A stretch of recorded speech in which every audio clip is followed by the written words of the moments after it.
in their last 2 matches. So they've lined up with Scott Davis in goal.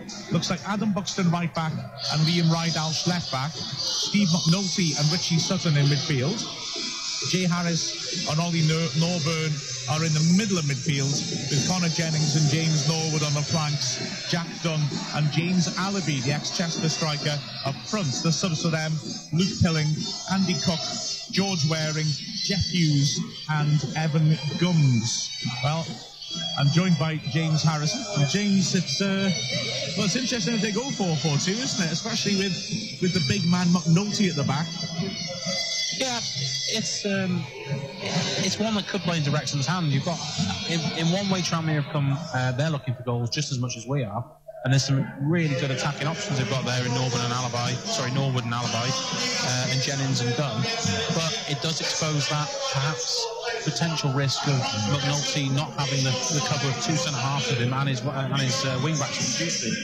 So whilst Sutton and Rydalsh are both capable centre-halves, the pair of them, yeah, they don't know where the pace is, and that should, with Holroyd and Reid, hopefully that give us an advantage. So perhaps, you know, Mellon's throwing the dice here and going for more of attacking because he needs goals, he needs wins, same as we do. But yeah, I think it could be an interesting. It's bound to be a 0-0 boring draw now. But yeah, there's the options of both teams could score goals here. It's sort of set up to counteract both teams' strengths.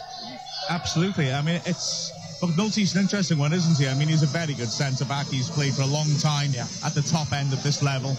He's a heavy-set character, shall we say, and fans mock him because of that. But he's got a lot of experience, a lot of quality, and a hell of a lot of strength. Having said that, they've been playing 3 at the back, which gives him 2 centre-backs alongside him on the cover, and that's got to support him. Now, 4-4-2 could expose him a bit more, and we've got 2 quick strikers. We saw Caden Jackson here 2 seasons ago, really rip him apart. Be interested to see, whether Wrexham can exploit that. Yeah, it's definitely one. You're not going to win a physical battle against McNulty. He's a very clever centre-half, and that makes up for his lack of pace. But if you get him behind him, he doesn't have that cover of the other 2 centre-halves that he's had previously, especially last season when they played it as well, and this season. And with McEvely out, there's a lot of experience in that Tranmere back line. Sutton obviously is an experienced player, but I just wonder, the pace might actually depends. If Wrexham continue this lump it forward policy, then it's going to play in their hands. But it's certainly, if we can get it down the flanks and play those through balls that we've seen we're capable of doing, then especially if Akil Wright coming back in is interesting. Yeah. He can break up play and release. I think Romley or Woking broke Woking when we scored the breakaway goal. Boreham Wood, wasn't it? Yeah. When we scored, that ball when he put it into Masank, who scored his second. That's the type of goal that we're going to score against McNulty centre-half partnership. Absolutely. It's interesting, as I was going to say about Wright as well. Wright in for Carrington. What's the thinking behind that, do you think? A bit more scrap for a derby match? I was listening to Carl Darlington's WST talk on Thursday, and it's quite interesting how he describes that the way they want to play, and they've not got there yet, and the players are starting to buy into it and they're seeing it, and they have a little piece on Carrington, and that Carrington's brought in for when they think teams are going to sit back against them, that they can just hold the play and play around, and Akil Wright's not necessarily going to break up the play, so his strengths, if you like, are not utilised, and that was their sort of philosophy. Whereas in games where teams will come at them, for instance away at Tranmere, or teams will play, that Akil Wright is there to break up. So it's interesting how a different spin on it gives it a different angle, really. I haven't considered that, and although I still see Carrington and Wedgbury as very similar players, and so it baffled me a little bit. I do say when a team sits in, you don't need that fighting midfield. I still need the creative midfielder in there, but I can see the sort of logic in it. It was quite an interesting chat. It's one to go back and watch, I think, if you're interested in the tactical mind of Carl Darlington. Absolutely. It's I just think the Wright can get into attacking positions better as well than Carrington. I'm not knocking Carrington, I like him a lot, but Wright is a player who can break forwards, get up and support players more, and that maybe give us something here in this match. Interesting to see the balance, if they do play 2 in the middle themselves, of Tranmere's midfield. Jay Harris, is just a portable fight, and he'll get everywhere and scrap for the ball. They've dropped Jeff Hughes, who is a good, solid, dependable box-to-box midfielder, similar to Wright in some senses, and kept Ollie Norburn, who is a nice, elegant playmaker. You just wonder whether Wright might try to overwhelm him, he and Wedgbury, rough him up a little bit in what is going to be, after all, a derby scrap. Yeah, possibly. And with it being a derby scrap, there's a lot of players for Wrexham and Tranmere who like the odd yellow and red card. Jay Harris and Wedgbury, it's going to be an interesting battle, same as Wright and Harris in there. And it'll be that, can Wrexham overpower and then overcompensate for Tranmere's gamble, if you like, to play a more creative player rather than keep it solid in midfield. So, yeah, it'll be it's an interesting decision. I like Wright. I think he's definitely in my starting 11 for Wrexham. But it is interesting the thoughts behind why he sometimes isn't. Absolutely. There's 7 minutes to kick off here. Let's have a little listen to the thoughts from inside the racecourse yesterday leading up to this match. First manager Dean Keats, and then the man he's brought back into the side up front, Alex Reid. I'm Paul Rutherford. Follow Wrexham AFC on Calon FM.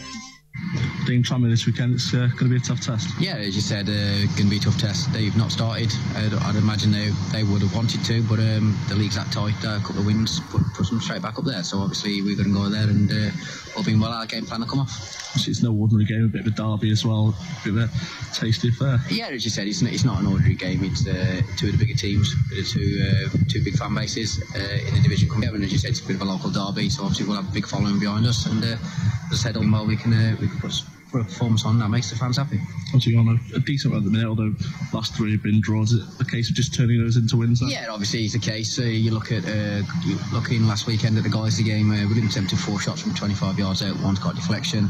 I wouldn't say anybody's really carved us open, got behind us and created opportunities. So no, it's just a case now, I think, turning those draws into wins. Previously the three victories we got on the bench before the draw started. How do you prepare for a game like this weekend? Just to say, it's not different for us. We go into every game and treat every game the same. Obviously we'll go with what we feel is our best game plan, and obviously give the lads some structure, make sure we're organised. Obviously then you look at what you feel, what Tranmere are going to offer in the game. So obviously we'll look at counteracting against that, and obviously then all our game plan comes on top. You mentioned sort of keeping it the same way as you would any game. You've played in quite a few derbies with Wrexham. Is it your job sort of to keep them in that mindset? Yeah, obviously it's a new squad, and obviously they'll know about the derby against Chester first and foremost. Obviously the one that we have on the second one against Tranmere. Obviously, as I said, it's two of the bigger teams in the division coming together. These two big fan bases, so it'll be full of a lot of passion there. And the lads need to control that on the pitch. You mentioned they've started. Not the start they would have wanted, but the league's really tight at the minute. Obviously we're 2 points off top, and it's a case of a win could propel you up, or a loss could propel you down. As you said, it's that tight. For me, it's going to be that tight for the rest of the season. As you said, if we win on Saturday and results go our way, we can finish top of the league, and that's like jumping in 8 places. But on the other side, they'll know they're only 1 or 2 victories away from catapulting themselves towards the top of the league. Any team news for tomorrow, Dean? No, we've got everybody fit, so obviously it's a full fit squad of 2 keepers, so obviously we're going to all the players available. I'm Scott Bowden. Follow Wrexham AFC on Calon FM. Tranmere tomorrow, it's going to be a tough test. Yeah, every game in this league is tough. You know, it's there's not, as you can see, the difference between the top and the bottom. It's points, and it's every single week's going to be a challenge. And the lads are ready. I'm ready. A bit of a taste one, a bit of a derby as well, isn't it? Yeah, first chance to get that derby feeling. I mean, I've heard there's about 1,000 travelling fans. You know, the club's well supported, and the fans are one of the best in the league. So can't wait for that atmosphere tomorrow. You mentioned, I think, in the press this week that you've got about 3 or 4 games without a goal. That's a target for you to get back on the score sheet. Exactly, bit of a goal drought for me, and just a little personal thing that I do. I don't cut my hair until I score. So if you see me walking around with an afro, you know I haven't been in the goals. But if you see me walking around with my hair done, then I'm back in the goals. So hopefully can break the duck this week, get on the score sheet, and help the team win. And can't this week that extended your loan by another month as well. Just looking at pushing on as well and get a bit of form behind you. Mm-hmm. Yeah, exactly. I'm just happy to be here and happy to be playing games and happy to be, you know, in front of a massive crowd, great fans, and to carry on playing. And that's been extended a month now, which is even, you know, it's great for me. And the form as a team's been decent. We've gone 6 games unbeaten, although the last 3 have been draws. Is it just about turning these results into wins now? Yeah, exactly. I said earlier on in the week that, you know, if we're not going to be able to win games, then the sign of a good team is that we're not actually losing the games. So, but yeah, it's time for us now to take our draws and things like that and turn them into a win and get the 3 points and move up the table where we should be. Cheers, Alex. Good luck to him. Thank you. I'm Sean Pearson. Follow Wrexham AFC on Calon FM.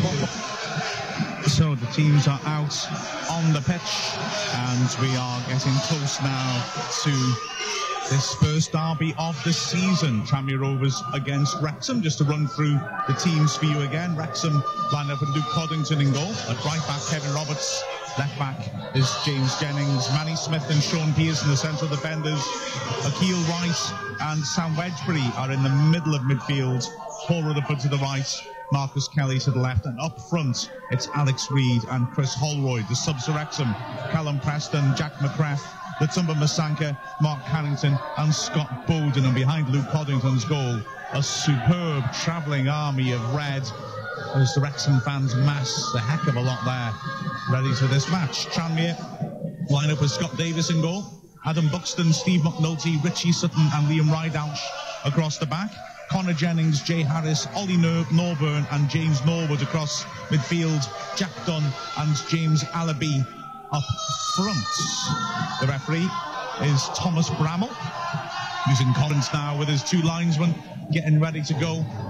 Tranmere in their usual all-white kit, and Wrexham in, maybe surprisingly, their change kit of yellow shirts and red shorts, as Paul Rutherford, making his 50th appearance for Wrexham today, stands on the ball and prepares to get things going. Hello, I'm Jack McCrath. Follow Wrexham AFC on Calon FM. Referee has a final look around. I'm Mark Griffiths.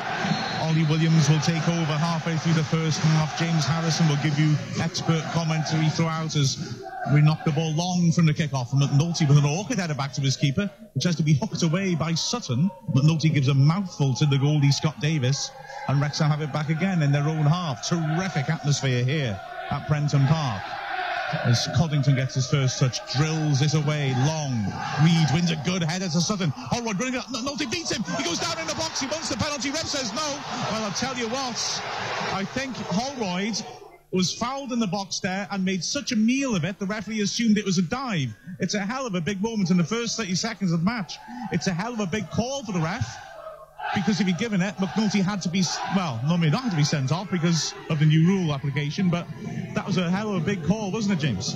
If he's not given that, you've got to be booking Holroyd for diving. Yeah. I mean, unfortunately, the post is a little bit in our way for where the actual challenge is made, but Holroyd's knocked it past his man, gone round, and then he's through on goal. There's no need for him to go down, and he's clearly taken out. He went down really spectacularly, didn't he? He flew up in the air. And as James rightly says, he has to be booked for diving if it's not a foul. As Alibi now swings it into the box, did well there. It's nodded on awkwardly, and Norburn will keep it alive. Pulled back to Jay Harris, 25 yards out. It's booed by the Wrexham fans. It's spread to the right-hand side. Buxton fakes the cross, swings it in left-footed, much too close to Coddington, who comes, and actually it wasn't quite as easy as I thought, and he took it very well on the stretch. Remember to use hashtag #AskWrexham to ask us our opinions. Initial opinion is Wrexham unlucky not to get his penalty after 30 seconds. But Holroyd did fly in the air spectacularly, and I think that made the ref have a doubt. I suppose it's that early in front of the Tranmere ref. Yeah. It's a big shout and a big derby game, but yeah, probably not helped by Holroyd sort of spectacularly as you hit the ground, but bizarre if you go down when you're one-on-one. Buxton throws, and Allaby fouls Pearson in the air. Free kick to Wrexham. Yeah, it was a promising early start for Wrexham, because Sutton, who in recent games, looking at him, has been vulnerable in the air for a centre-back. He relies on McNulty to win a hell of a lot. He was beaten in the air by Reid, and Holroyd managed to nutmeg McNulty in the box and still get onto the end of it. And, well, you have a dive that was fouled. I think it doesn't have any real option other than those two, as James Jennings hits it long. Manny Smith beaten to it in the air. Kevin Roberts attacks it, but he's beaten to it in turn. And Tranmere has some snappy passing on the edge of their own area in a dangerous part of the pitch. Then a dicey ball to McNulty, who plays an equally fey effort towards Harris, and he has to slam it clear. Miscontrolled on the right-hand side by Buxton, throw to Wrexham, 10 yards, Tranmere's half. They over-egged the pudding on the edge of the area, but in the end, didn't they? Yeah, a bit of a suicidal pass by Jennings, for Connor Jennings, before I get people confused. Yeah, he passed to McNulty and Reid was alive to it. Long diagonal by Pearson, looking for Rutherford, is headed out of play on the stretch by Rydal. That was a good ball by Pearson. Yeah, frustratingly, Connor Jennings is playing on the left. Because last few games he's been playing on the right, which put him straight up against his brother James Jennings, the Wrexham left back. I think clever play by Mickey Mellon there. Just, two brothers going at it. One of them's going to get a card. Through into Holroyd, corner of the box, nice footwork, pulls it back. Wedgbury out again to Roberts. Tranmere pen him in. He tries to chip it in behind Rydalch. Rutherford's chasing. Rydalch treads on the ball, so Rutherford has it. Back to Roberts. Jennings closes him down. Back to Wedgbury. Swings across to the far post. Keeper can't come for it. Holroyd scrapping for it. A real battle in the box. Cleared to the edge of the area and when given away, Roberts wins it back. Wedgbury sensibly gets it out of that crowded area. Pulls it back to James Jennings, who stands at diagonal into the box. Looking for Holroyd. Headed away by Rydalch, who's having to do a lot of defending early on. Wedgbury, good strength, comes across. He's a little unlucky, perhaps, as he catches Connor Jennings, who pushes Wedgbury to the floor. Now, here's the decision for the ref. Not the body language of a ref thinking that he's going to pull a red card out, but Jennings is stupid. Two hands in, I thought, Wedgbury's chest. Wedgbury went down holding his face. I think Wedgbury made a meal of it, but Connor Jennings can't do that, can he, surely? No, Wedgbury definitely made a meal of it, and the two players go into each other, but definitely a push in the face from Connor Jennings, and lucky if he escapes without a booking. The linesman has consulted the referee. Connor Jennings has been pulled across, and it's a yellow. And I think that's probably right, because there's no huge violence in it, but quite frankly, if you raise your hands like that, the old cliche, you are asking the referee to make a decision on if you go or not. Yeah, absolutely. I don't think the initial foul is actually a foul. I think it's just a coming together of two players. The referee's already given the foul, but yeah, the afters is very much not needed. So, free kick. First question from Jonah Davis. Hi, Jonah. On Ask Wrexham. How many home fans are there? We'll just wait for this free kick as Pearson wins ahead on the edge of his area, but it'll come back in. Dunn feeds it inside. It's Norwood who waits for the overlap. Feeds in Buxton, who's taking on Kelly by the corner flag, fakes the cross, makes a bit of room, then does him again. That's good play. Buxton swings the cross in. Collington punches it into the goal mouth. Alibi turns and can't find a teammate. Maybe he should have shot. And now Wrexham can break. Holroyd on the charge. Finds Reid left-hand side. Only Holroyd in support. Reid crosses the halfway line. That's good cover to hold Reid up as he was looking to run up McNulty, because Norburn came back really well to stop him. Quick throw-in taken by. That's good thinking. Holroyd's run behind the defence and is well tackled by McNulty. He tackles him back though, and Holroyd goes down again. This time the foul is given, and McNulty may get a card for that.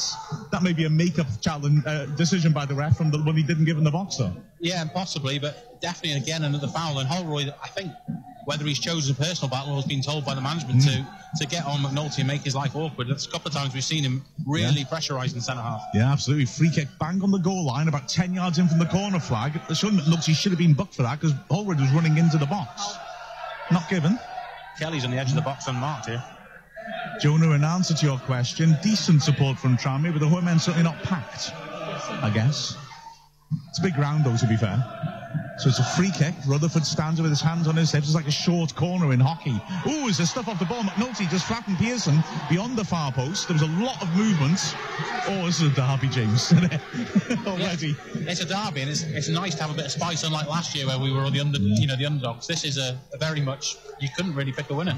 Well, last year was Gary Mills's last match in charge of Wrexham. It was a miserable affair. The decisive moments coming when Shwan Jalal, the Wrexham keeper, caught a cross, and Curtis Tilt ran and headed it out of his hands into the net, and that maybe was a fitting end to Mills's reign. The referee has spoken to Pearson McNulty. He's taken no further action. Now here comes Rutherford with the free kick again. Lots of running and blocking off. Swung in Davis with a good punch. Wedgbury nods it square. Kelly, 25 yards out, tries a shot. It's blocked well. That was a hell of a strike. Flicked on into the box by James Jennings. Manny Smith won't get there in time, and it rolls behind. Davis, who punched very badly at Ebbsfleet in the last match, did well there to deal with that, didn't he? Yeah, he did. Speaking of goalkeepers punching it, Coddington made a mistake. We haven't really had a look back at it. He sort of punched it into the field of players. A bit like we were talking about a few weeks ago when the goalkeepers don't push away from danger. He put it into the players, and luckily Wrexham had enough shirts to get it clear. But Yeah, good pressure by Wrexham early on. Well, yeah, it's a very, very good start for Wrexham. And apart from that little scramble in the 6-yard box when Connington went for a punch, but it just was too low to punch, really. See his Tranmere now, the crazy shot, the ball played forwards, and a very, very hopeful hit by Dunn, who just turned 25 yards out and launched it way over the bar. Goal kick to Wrexham. 8 minutes gone here on Calon FM. It's Tranmere Rovers 0, Wrexham 0, and Wrexham are on top.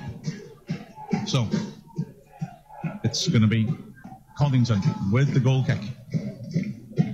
Steps up right-footed. Not a huge amount of height in the air. Reed's done well so far. Now he's gone down the centre towards Holroyd. He creates a loose ball, and it's Kelly scrapping on the edge of the box. Can't win it, though, and it's fed out wide. Dunn, the youngster, brought into the side. Can't keep it in. A sloppy pass out by Jay Harris. Through to Wrexham, 10 yards into the Tranmere half. I think thinking back to all 3 games against Tranmere last season, Wrexham lost them all and weren't really competitive, any of them. But Wrexham are certainly at the game more here as Reed is chasing hard and hassling the Tranmere defenders, in the end forcing a back pass. So it was just a moment where it looked like Sutton might have been sold a bit short and Reed might nip in to challenge him. It's played forwards by Sutton in the end. Pearson beats Allaby in the air. Headed partly away by James Jennings, but back in, and it's Dunn on the right. Good ball to the overlapping Buxton, and he mishits that badly and puts it into the crowd. Goal kick to Wrexham. Everything coming down the right for Tranmere, it seems, at the moment. Yeah, so far they're trying to get at Jennings and Kelly, whether Kelly or the overlap on the sort of lack of pace. But yeah, I'm glad Tranmere haven't got that one player from last year, that Ben Tollett, that was on loan and it's now signed. He's out injured, but he caused Wrexham no end of problems, especially from distance. He was magnificent, wasn't he? Yeah. Really class. Interesting to note so far that Kelly on the left is getting up and supporting open play. The strikers a bit more than Rutherford is as Connington takes the kick. Reed wants to get after that, but McNulty heads it firmly away. James Jennings heads it back from where it came from. Holroyd gets up again, it's great, a loose ball. Jay Harris hooks it over the top. Pearson has to stretch to get there and pokes it back to Connington, who is fouled, surely by Allaby. No, not given. Wrexham bench angry. He's headed it out of play for a throw into Tranmere, 20 yards out. It was a ball back by Pearson. I don't think it should have been called a back pass, but Connington couldn't get a chance. Decided to head it. He was barged into by Allaby. Nothing given. Throw in taken. Roberts quickly in to tackle Jennings. Another throw to Tranmere. By the corner flag, left-hand side. Yeah, I think Pearson was right to... and Connington not to come claim it, but Allaby had every right to challenge that then as well. Throw in, which Rydalsh will take, throws it short. Connor Jennings brings it down, level the edge. Rydalsh makes an interesting run inside him. It's played instead to Norwood, and then Allaby clearly shoves Wedgbury in the back. Free kick to Wrexham on the edge of the box. It's a scrap, and to be fair, Dean Keats has constructed the side which is up for this sort of battle, isn't it? Hasn't it? Yeah, this is what Dean said is mantra about getting characters in the building, and he's certainly got them. And this is the sort of first time you're going to see that. Goal free kick then, which Coddington will take on the edge of his area. Still 0-0 here on Calon FM. 11th minute. Coddington right-footed, drills it over the top. Reed is chasing after that. Sutton's made a hash of it. McNulty has to come across and use his muscle to barge into Reed and then head it back to his keeper Davis, who's wearing a kit which I think the official colour in the catalogue would be highlighter pink. It's really glowing. Huge kick, and Connor Jennings does well to win the header against Roberts and get the ball back. He goes down asking for a foul against Wedgbury. Looks like he made a bit of a meal of it, but I think he was caught. And Wedgbury's being called over, and this might be an evening out yellow card here for Wedgbury. Yeah, Wrexham player, I think it is. He got the card out, and it's because it was against the same player, sort of a revenge attack. But Wrexham have got to be careful here because the referee has obviously identified early on this is going to be a quite aggressive match. They've got to be cool and keep their heads. Free kick in a dangerous position, left-hand side, 25 yards out. Rydalsh will rip it in. There's plenty of muscle and height in the Tranmere side. McNulty has stayed back, probably in the knowledge that if he went up, it would take him a quarter of an hour to get back into defence. Rydalsh has good delivery on his left foot. And he stands and waits while the referee takes the two-man wall back to the edge of the area. Rydalsh hands on hips. The Tranmere fans making noise and anticipation with their drums. Rydalsh sweeps it towards the penalty spot. Good header, clear that by Wedgbury. Harris heads it back into the box. Manny Smith beaten to it in the air. Half chance, a heel chance, back heeled and put wide. That was a nice piece of work by Norwood. And the ball was played back in. His first touch took him away from his man. He was only 5 yards out, but back to goal. He back heeled it into the side netting. Nice improvisation. Yeah, it was clever. He had Wrexham players coming over him, so I had to get there and cover that off. But yeah, good improvisation to get the shot away. So, goal kick. And Wrexham's first moments of nervousness. Covington. Cranmere had a decent couple of minutes. He hits it long, McNulty against Reid, and Reid wins a tremendous header. Holroyd on the chase. Sutton just beats him to it in the box and hooks it out to play. That's a good sign. Reid timed his jump to perfection. McNulty is a terrific header of the ball in that sort of situation. Beaten comprehensively. Through in and Kelly, corner of the box, pulls it backwards. It's Akil Wright driving forward. That's a good run. Gets the edge of the area. Width wide. He plays it in. Chance for the cross now. Jennings stands it up. Reid just beyond him. It's only clear to Wright. He's got a chance. Hits a shot. It's blocked 6 yards out and scrambled clear. Real good opportunities for Wrexham there. And here they come again, although it's overhit the pass by Pearson to Kelly. Kelly will chase this. Buxton will go back to his keeper. And it's not long by Davis, but moments of hope again for Wrexham as Pearson wins a good header on the halfway line. Jennings touches it on, picked up on the right-hand side by Dunn. Goes back into his own half. Harris now, centre of midfield. Back to McNulty. Tranmere building, patiently poor touch by Harris. Lunging, taken by Wedgbury. The whistle goes. Is he off? The ref goes to his pockets. Oh, and Wrexham are down to 10 men after 14 minutes. And that was a stupid tackle to go in for on a yellow card. And he lunged in at Harris from a huge distance. Not convinced he made contact with him. No, but it's stupid. Absolutely reckless. I mean, I can see why he's going for the ball, just gets away from Harris, so it just entices the player in. But you're on a yellow card, you're going to have to slide. You know it's going to be more than a 50-50.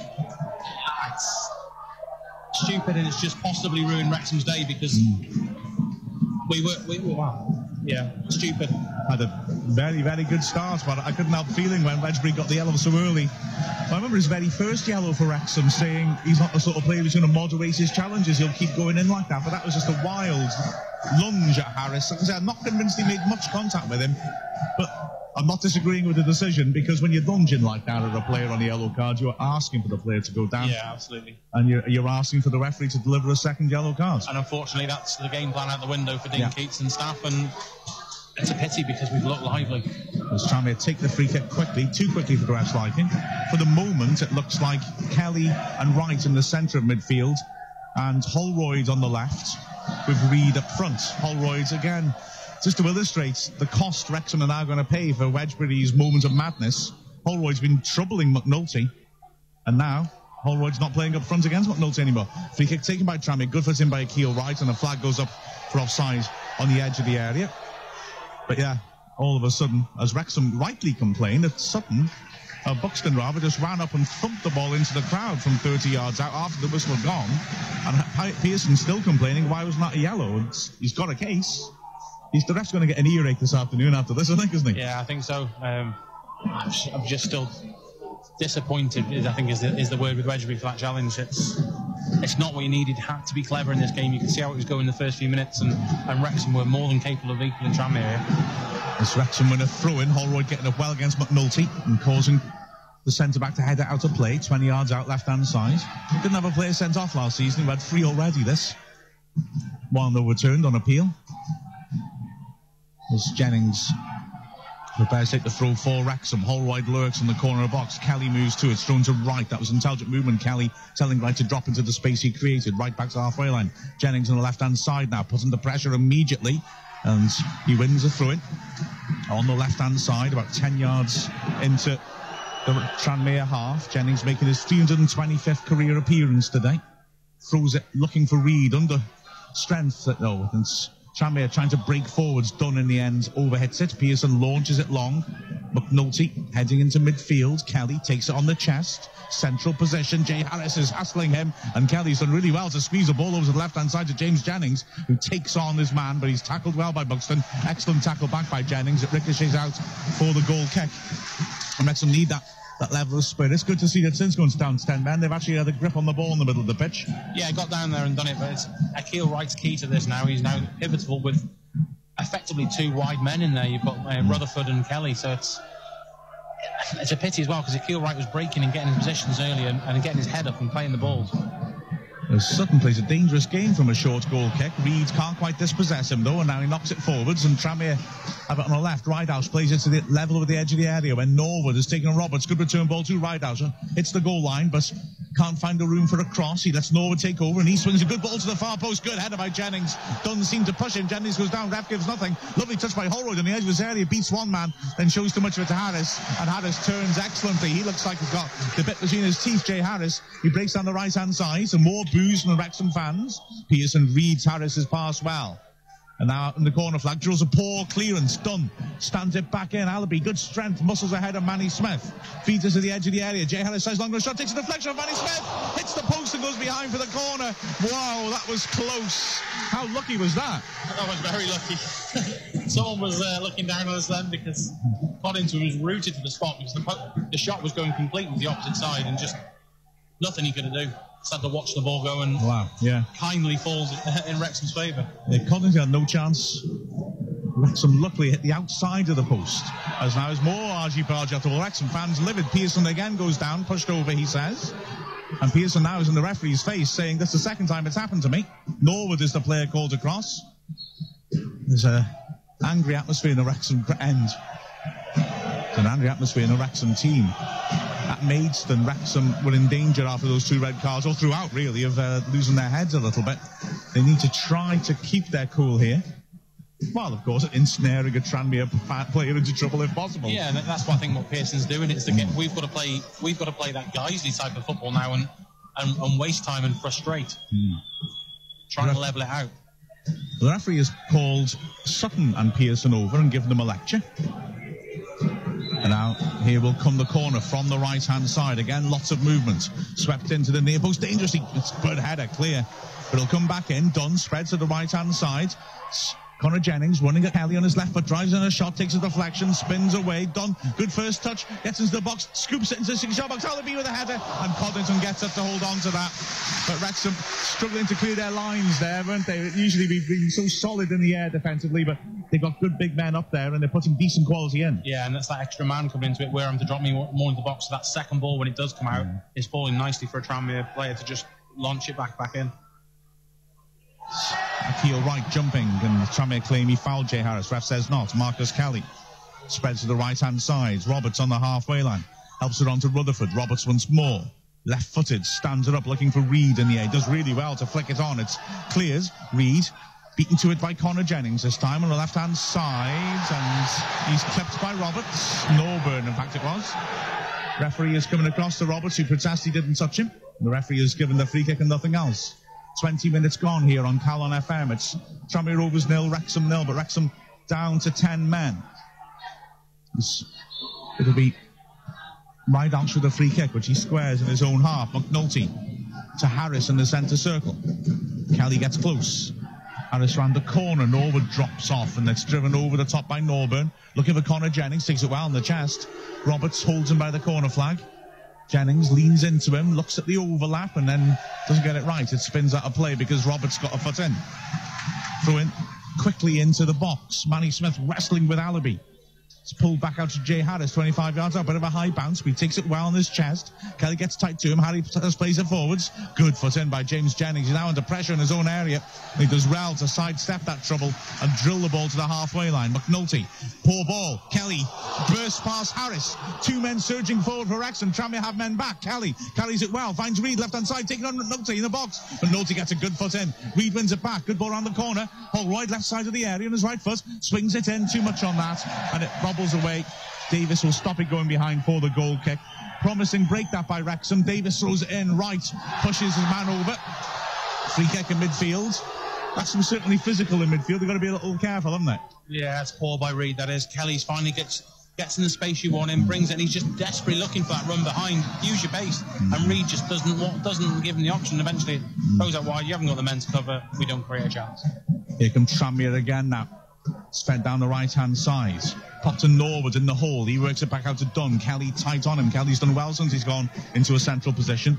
Worked across to Norburn, and Norburn feeds it onto Allaby. Allaby, good strength, holds off Manny Smith. Turns 30 yards out. Squares it on to Ridehouse, left-hand side.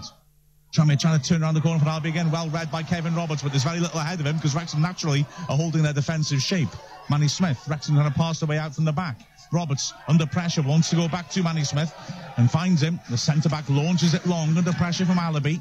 Headed clear by Sutton and then helped on dangerously towards Norwood. Pearson gets across well, though. He's done well to intercept, and he was clearly tripped by the Tranmere striker. Referee took a bit longer than I wanted before making that decision, but decided to give the free kicker that way. And now James will tell you what he's thought of a tumultuous first half of the first half, and then Ollie Williams will take you through to half-time. Yeah, it's not been this, well, was the start that Wrexham wanted. It's a good few minutes, and we asked some questions and showed we could cause the Tranmere problems. They eventually settled, and it was 50-50, but that sending off has changed the game. Cheers, James. Well, thanks, Mark, for the introduction as Coddington plays the ball long. Holroyd looks to head it on, beaten in the air by McNulty. Harris wins it in midfield, knocks it forward. Manny Smith beats Norwood to the ball. And now Akil Wright's got a chance down this right-hand side to take on Rydal. Rydal with a slight challenge, and Wrexham with a throw-in 20 yards on this near side. Rutherford just leaves it for Roberts, but a really eventful first half so far. Wrexham down to 10 men. 0-0 it stands here on Calon FM. Roberts to take this throw in. Rutherford offers short. Akil Wright's there. Instead, Holroyd popped out, turns his man Sutton, but Sutton will get it clear. Now it's out to Dunn, and Tranmere have got a chance to break. Wrexham have got to get back. They've got Buxton on the overlap. He's got Alabi ahead of him as well as Norwood. Uses Alabi. Pops it off to him, back to Dunn. Over the top for Norwood down the right-hand side. Just inside the box. Manny Smith is shadowing. Gets the ball back to Dunn. Can he put it onto his left foot and have a go? He does get onto his left, but Manny Smith is there for the challenge, rather Akil Wright. It was. It's going to be a throw-in on the far side, midway into the Wrexham half, taken by Buxton, back to McNulty. Now with Ollie Norburn, central, 30 yards out, looking for an option. Wrexham, everyone back bar Alex Reid. Here's Connor Jennings, dead centre of the Wrexham half, tries to feed it through for Dunn, but it runs loose. It won't go out for a goal kick, though, so it's dealt with by Chris Holroyd. Hacks it clear, only as far as Jay Harris on the halfway line. Running back now with Jay Harris. Alabi back to goal in the middle of the park, just tries to feed it through to Rydal, but Kevin Roberts gets it clear. Back with Richie Sutton on the halfway line down the left-hand side. There's Norburn looking to break forward. Tranmere got Wrexham camped in their own half at the moment, looking for that option, that killer ball. Dean Keats this week did say no side to be able to carve him open. Can Tranmere? Here's a shot from Norwood. 25 yards out, look for the top right-hand corner, sails over Coddington's bar, but another chance for Tranmere. James was saying Dean Keats this week said no side to carve them open. Now with a man less, there's no better opportunity for Tranmere. Well, the problem is they've got no outlet ball apart from Reid up the middle. Roberts is forced to clear it quite rightly up the flank. It just recycles straight back from Tranmere. It's the fitness test is going to tell, and the concentration level is going to tell. But unfortunately, with it being so early in the game, it's a tough ask.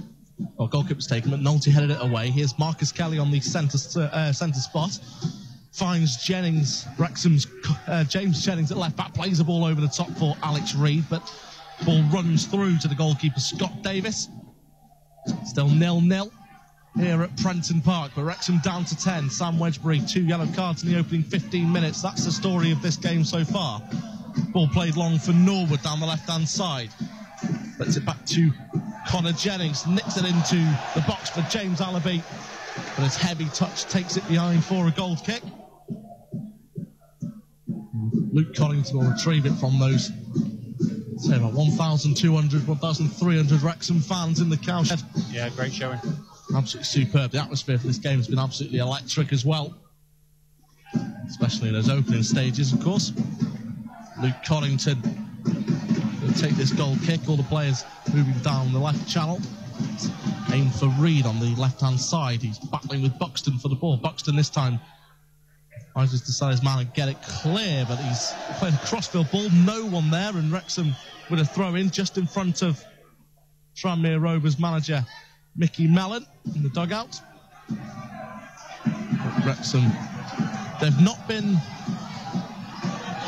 as intense as they were at the start of this game. When you go down to 10 men, you do tend to try and slow play down, which Wrexham have been in this last around 12 minutes or so since Wedgbury was sent off. Kevin Roberts to take the throw in just inside the Tranmere half. Eats up a few yards as well. Looks for Alex Reid. It's cleared away by Rydell. To Jay Harris on the edge of the Tranmere box, who's diving header back to goalkeeper Scott Davis. He gets it out quickly and goes straight out for a Wrexham throw in. Midway into the visitors' half. Again, it's going to be Kevin Roberts on this right-hand side to take. Looking for the option. This game just slowed down a little bit in these last few minutes. Roberts throws it down the line for Reid. Rydell gets the ball, wins it with the header and goes out for a throw-in, dead on the halfway line. Kevin Roberts is speaking to the fourth official. And Ken eats up a few more yards again. Plays it, the throw-in to Chris Holroyd. Holroyd does well to get the ball to Alex Reid. Pulled back a little by Rydell, nothing given. Reid now putting pressure on Rydell by the byline. He manages to turn Reid, gets it clear, but only as far as Akil Wright. And Akil Wright just couldn't control the ball, and it goes out for a Tranmere throw-in. Tranmere with the throw, but do you feel, James, that this game may have just slowed down a bit due to Wrexham wanting it to? I think it's a bit of both. I think both teams have come out, and really tested each other, and it's natural you're going to have a lull, but it suits Wrexham this because they can't continue to be under pressure. Wrexham are going to have to play clever. Hope they can level it out with perhaps a Tranmere player getting into the book and relying on getting set pieces and delivering them, and that's where they're going to have to match them up. Of course, Connor Jennings is in the book early on as well, as Marcus Kelly turns his man, gets the ball to Alex Reid, just couldn't control it, came across his body. And McNulty's there. It's twice now Kelly's had the ball in good position and Reid's just not read the ball. Here's Connor Jennings on the centre circle, feeds it to Jay Harris to spread a ball out wide left to Rydell. Kevin Roberts is there to put pressure on, nips it back into Norburn. Norburn plays a great ball to the left side of the box for Connor Jennings to keep in. He just about does, but it's going to go out for a throw-in. Doesn't matter. He was offside, according to the linesman. A free kick to Wrexham deep in their territory, which is where they've been in these last few stages.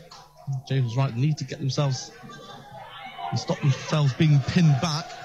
Coddington's going to take the free kick just inside the Wrexham box on the right-hand side. As Tranmere push forward and get more confident with having 11 man advantage, that's where we got to take our advantage with their slow back four, but how far we can push it. Talking in the week, it's sort of, we're thinking that this is the sort of game Alex Reid would like up against the likes of Steve McNulty as well, and you've got the likes of Masanka to bring on later on in the game, haven't you? You have, but it's, obviously we're losing that man advantage. It's where you sacrifice to bring him on. Norburn brings the ball into the Wrexham half. It's with Rydell.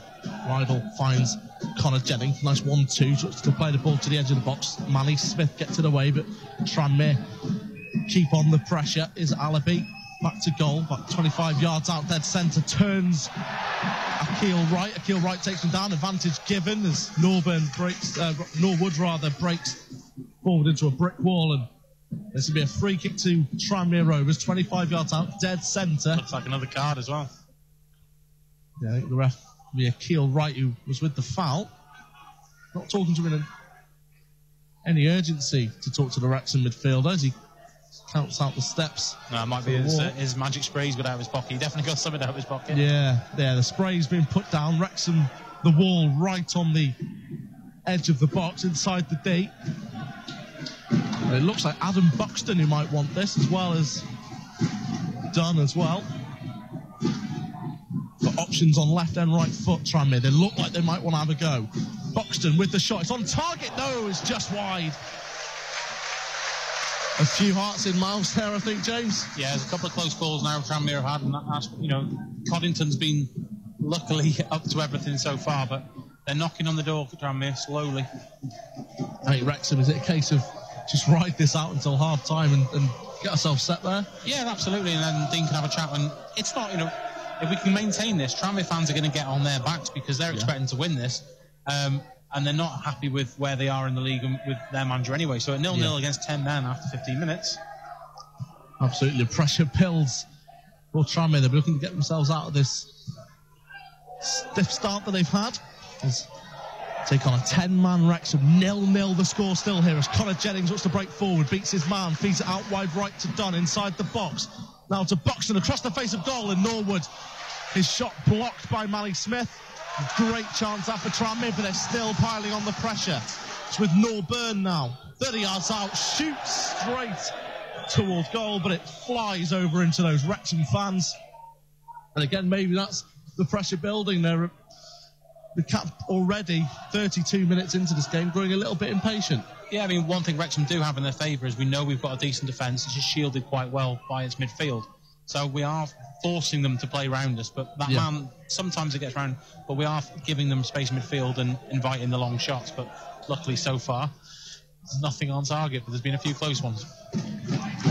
Luke Coddington takes the goal kick to the right-hand side. It's Rydell wins the head, come to Akil Wright, the man lucky not to be in the book. Roberts dinks it down the right channel. Alex Reid was chasing, never getting there though. Connor Jennings loses out to Akil Wright, and Kevin Roberts feeds on the scraps. He's on the ball now, plays an early delivery into the box. Holroyd beaten to the ball. Wright beats Harris in the air. Allaby now up against Marcus Kelly. No contest when it comes to strength, but James Allaby with the foul. Wrexham with a free kick inside the centre circle, or just ahead of the centre circle in the Tranmere Rovers half. Trying to slightly sympathetic, I think, that. Yeah. But Kelly getting it on pure size alone, I think, for the referee. Yeah, I would say Kelly's never beaten Allaby in a battle like that, is he? He's done well, fortunate perhaps. It's going to be Marcus Kelly who's going to take the free kick that he's won. Wrexham lining up on the edge of the box. Holroyd, Reid, James Jennings, Mally Smith and Sean Pearson there, and Paul Rutherford on the edge. Akil Wright and Kevin Roberts have stayed back. So Kelly just an inch or two on the right-hand side of centre, delivers the ball. Scott Davis, though, will take that with ease. Now feeds it off to Jay Harris. They look to counter-attack quickly. Good ball through for James Allaby. Akil Wright's up against him. Allaby, is he beaten Wright? Gets a shot at goal. Great save by Coddington and cleared away by Paul Rutherford. Now Wrexham is still in possession. Sean Pearson panics a little bit there. He had loads of space, just packed it away, only as far as Rydell. And Tranmere have got a chance to get forward. Here's Dunn, just left of centre, feeds it out wide to Connor Jennings. Dunn just opens it out to Rydell, and then just couldn't get control of a loose ball that goes out for a Wrexham throw in. Maybe Sean Pearson panicking a little bit there. He didn't need to do that. Yeah, it's a warning call, that. Wrexham leaving Akil right back. Yes, he's got pace, but Allaby, as much as he hasn't got a great first touch, he's got power and strength. Yeah. He's just muscled his way into the box and caused that. Kevin Roberts has got the throw in. We are 34 minutes into this game. Wrexham 0, Tranmere Rovers 0 here at Prenton Park. You're listening live on Calon FM. Steve McNulty deep inside Tranmere territory, just picking up a loose ball, looking to find an option. Plays it into Norburn. Norburn out wide to Adam Buxton, still in the Tranmere half. They're just knocking it around, seeing what options they have, if any gaps appear in the Wrexham midfield and defence. Of course, down to 10 men. Here's Richie Sutton. Plays it to Norburn again, right in the middle of the Wrexham half. Tranmere just inch by inch getting forward. Great bit of skill by Dunn down the right-hand side. And Holroyd gets a foot to it and does well to tackle him. And he's fouled as well. Wins the free kick. You notice Tranmere, that sort of slower build-up play that they have there, just looking to find any gaps that might appear with the man advantage. Yeah, and they can do that. They can bring it back. They can, they can afford the time on the ball to do so. But also, if they break, they've also got that option as well. So Wrexham really need to get the ball to stick to Alex Reid, get it to him, and create some chances. Whether he gets a free kick or just holds it, that's where we're going to get our profit from. Wrexham with a free kick. Coddington takes it. Remember, you can get in touch with us here on Calon FM. #AskWrexham. Tweet us in and ask your questions if you can't be here this afternoon, as Tranmere Rovers up to get forward once more. It's Norwood down left of centre, trying to take on 3 Wrexham defenders and loses possession. Roberts gets onto it, looks to clear, but it was blocked by Norwood, who continued his run. Wrexham with a throw in at the right back position. There's 36.5 minutes on the clock here at Prenton Park. 0-0 the score. Wrexham down to 10 men. Sam Wedgbury with 2 yellow cards in the opening 15 minutes. Wrexham still holding on at the moment, though, as Tranmere Rovers get back on the ball. It's Adam Buxton. He's there at the centre circle in the Wrexham half. Plays 1-2 a couple of times with Dunn. Lost possession, but He's picked up by Jay Harris, back to Buxton, plays a crossfield ball for Connor Jennings, left-hand side of the box, drop for Norburn, and he just volleys the ball well wide, but then a brilliant chance. There was a huge gaping hole in that Wrexham defence there, and perhaps count themselves lucky. Yeah, it wasn't really the defence there. It was the defence was with the attacking line, but Jennings, a clever header back into where the midfield should be dropping. Akil Wright's sort of left on his own in the midfield, and it just invites the on-rushing Norburn to hit, luckily, a very poor effort. Wouldn't be surprised if we see a change at half-time. Mark Carrington, as soon as Wedbury was sent off, began his warm-up, so there could be a shift in his Wrexham team at half-time, but still, Wrexham going forward. But Nolte heads the ball back for Scott Davis, instantly plays the ball out to Adam Buxton at right-back, down the right-hand side, sells Holroyd and plays it back to Steve McNulty, the veteran of the National League, of course. The ball to Rydell on the left-hand side. Here's Connor Jennings. Jennings cuts inside into centre, looking for an option, finds Jay Harris just inside, midway into the Wrexham half. Plays it to Jennings, nice clever ball from Tranmere, the offside, shot at goal, wide anyway, but it was something done offside there. But Tranmere again showing what they can do, playing around some decent passes, just haven't had the end product as of yet. With the man advantage as well, it allows them to really use the different type of players they've got. Alibi can bully in there, Norwood's a clever player that's running off, and the wide players are obviously talented, and the fullbacks can get up and support. It allows them a lot of chances and a lot of creation. And Connington, no rush to take this, as he sets it down for the free kick. And, well, the linesman not happy with where he was taking it, so he's just been pulled across to the left side of the box. We are 39 minutes into this game, 6 minutes to go before the half-time, and still 0-0 between Tranmere Rovers and Wrexham. Derby day here at Prenton Park. Listening live on Calon FM. Tweet us in with your questions. Hashtag Ask Wrexham, Ask WXM. Collington's free kick was poor, and Tranmere back in possession. It's Rydell who cuts into the centre now with Norburn. Norburn just feeds it to Jay Harris.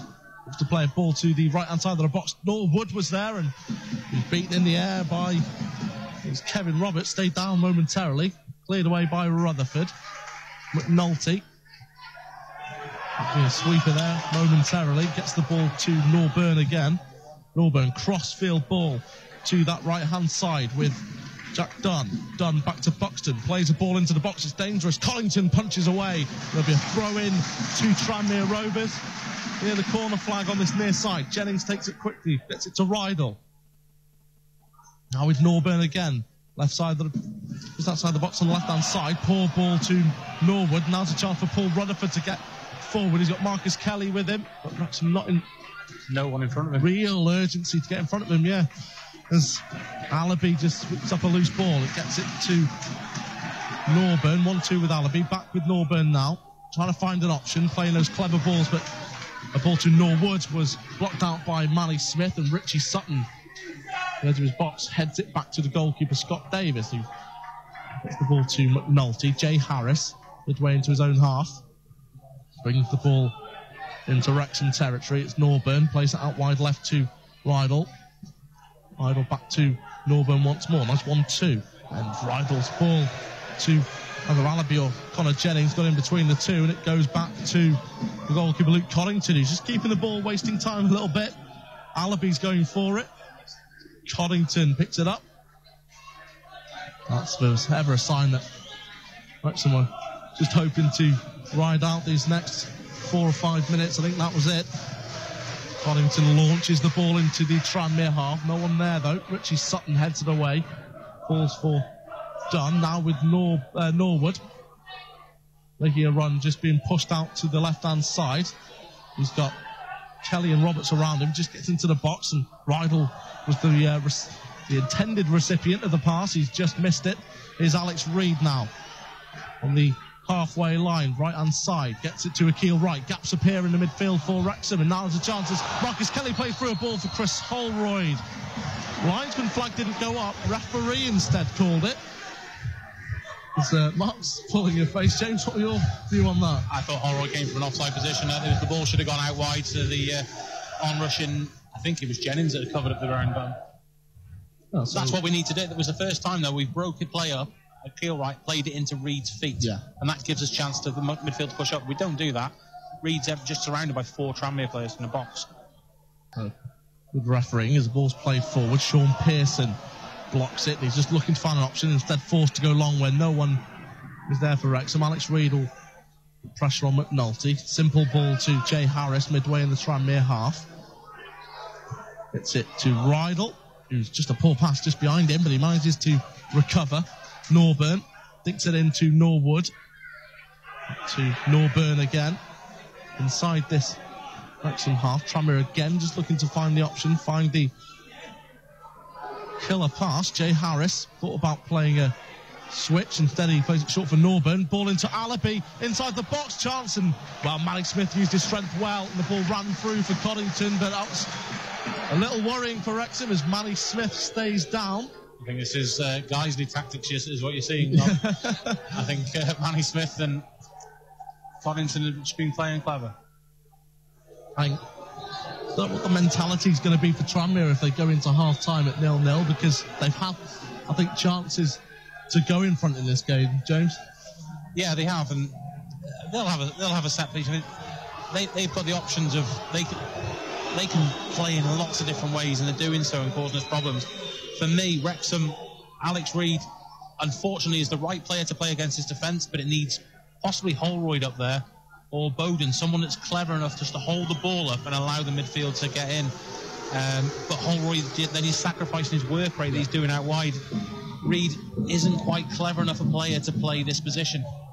Andrew Pollard's got involved on #AskWXM. He said, afternoon chaps, are we chasing shadows already yet, being down to 10? Also, a pie update is always appreciated. Well, chasing shadows, James? I don't think so as much. I think Tranmere obviously got more time and space and a lot more players, but I don't think I think as a unit we're fairly disciplined and we're not chasing shadows just yet. Yeah. As for a pie update, I opted for a meal deal as Coddington plays the ball forward, and Alex Reid was the recipient, but he's just beaten in the air to it.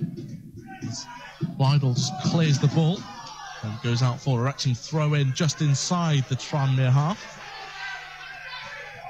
Again, no rush to take this as we're 25 seconds away from the board being put up for added time in this first half. Still Tranmere Rovers 0, Wrexham 0. Wrexham down to 10 men, of course. Sam Wesbury, 2 yellow cards in that opening 15 minutes.